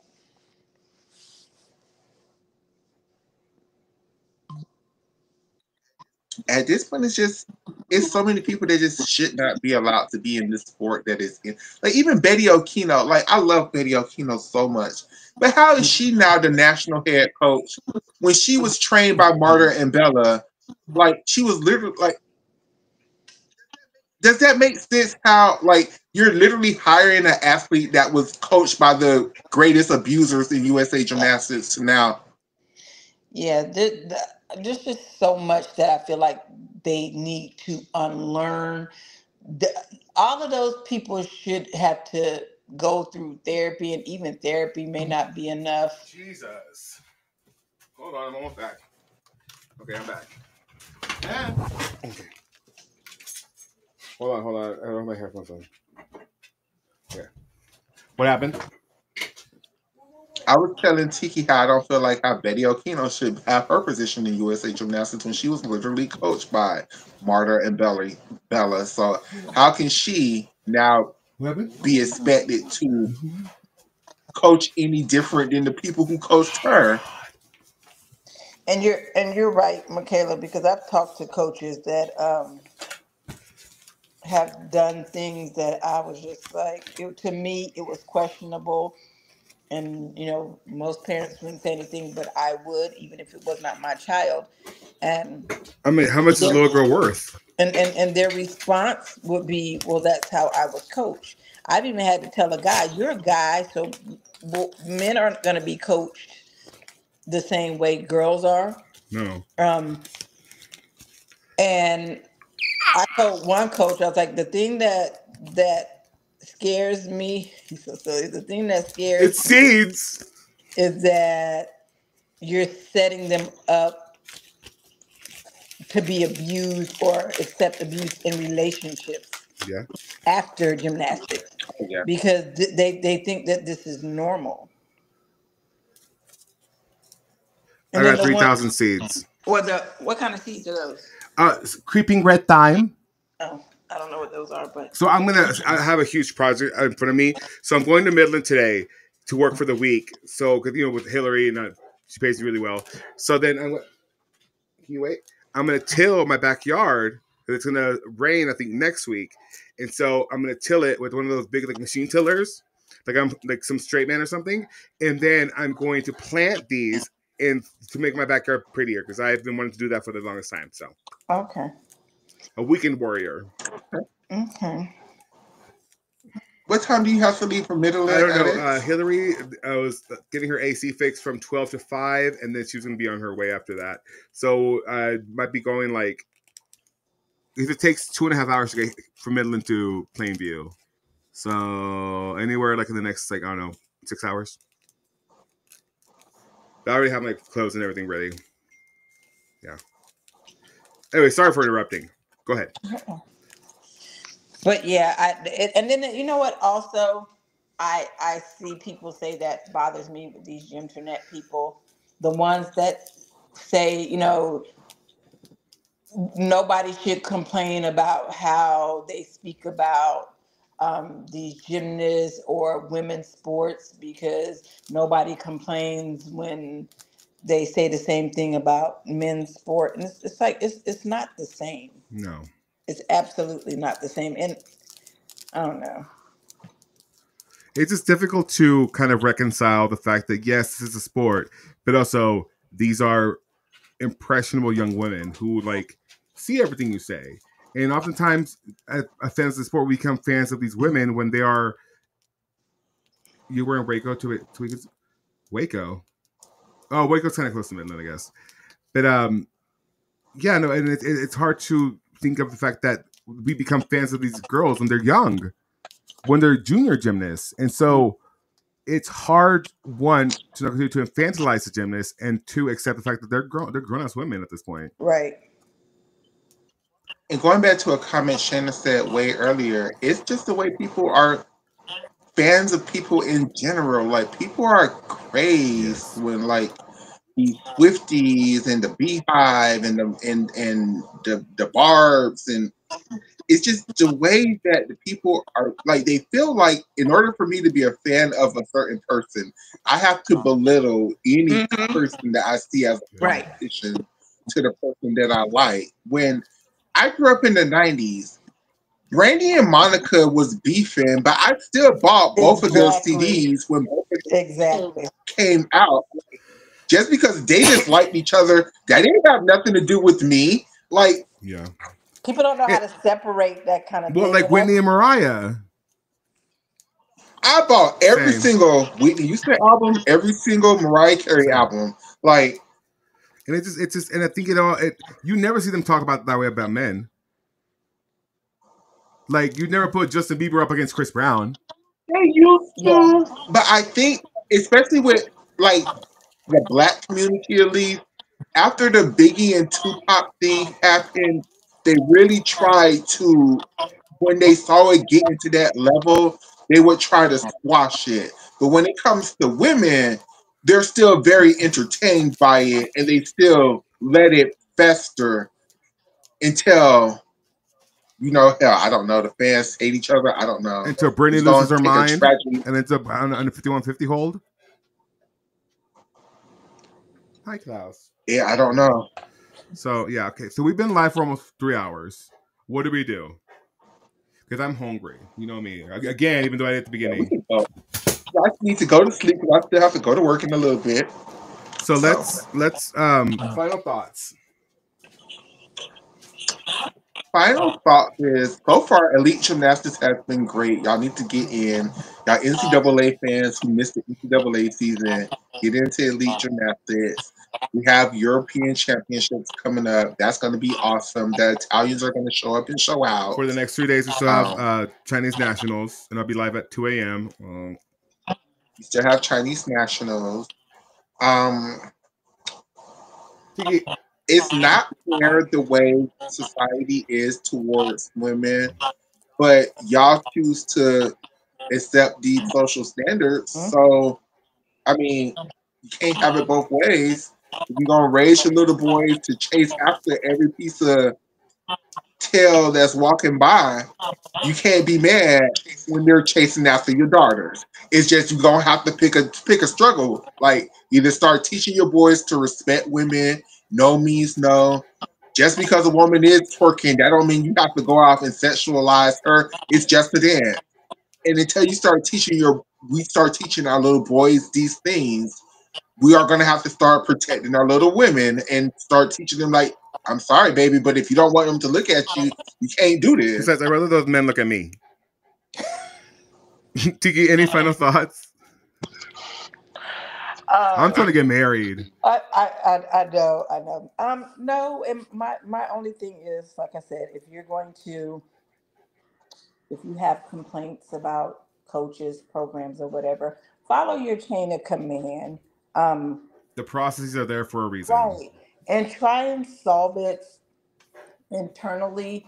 It's just what I've seen is just too many people that are trying to tear programs down, and especially when there's programs that are specifically being created that are supposed to be a safe space Yeah. for our girls. It's nobody else out there that making it unsafe but us. Yeah. You know what I'm saying? People are waiting for certain programs to fail anyway. You know what I'm saying? So if you can take care of it internally, take care of it internally. If there's something that you can do to help, exhaust all your options and your resources to try and help, because some schools aren't afforded the same resources as these other schools. Like the HBCUs don't get these big startup numbers. They didn't get what Clemson got. They didn't have a big facility. But also, as a parent and an athlete, you know these things going into it. Yeah. So if you know that going into it, don't complain about it later on. You know what I'm Yeah. saying? You knew what it And if was when you started. I mean, and if you and do it'll get exhaust, better, but it won't if you're tearing down a program. Because and if what's you going do to exhaust happen all is, your options, right, then you go right. forward. And Go then the forward. thing is, like, what it's doing is it's keeping other programs from being started. Yeah. Because if it were me, I'd have been shut it down. Like, you know what, y'all figure it out. Because I'm creating a space for your daughter, Your to water? be able to continue her education and live out her dream when there's no other schools checking for her. Yeah. So if I'm giving you an opportunity, take the opportunity. This is a new program. Let us get it off the ground and work out the kinks. We haven't been around for 10, 20, 30, 50 years like some of the other schools. You know what I'm saying? And then there's other people behind you that need an opportunity also. But if you mess it up you're not only messing it up for you, you're messing it up for them. Because what happens if these programs shut down? Like, do you have a backup plan? Like, who paying for your daughter's school? Where's she gonna go? And especially now with the cap on the teams, like they're getting rid of girls off the teams now that are already on teams. There's just not enough space in gymnastics to accommodate everybody, and people need to keep that in mind. And if it's just to a point where it's just that bad, then just Walk. go somewhere else.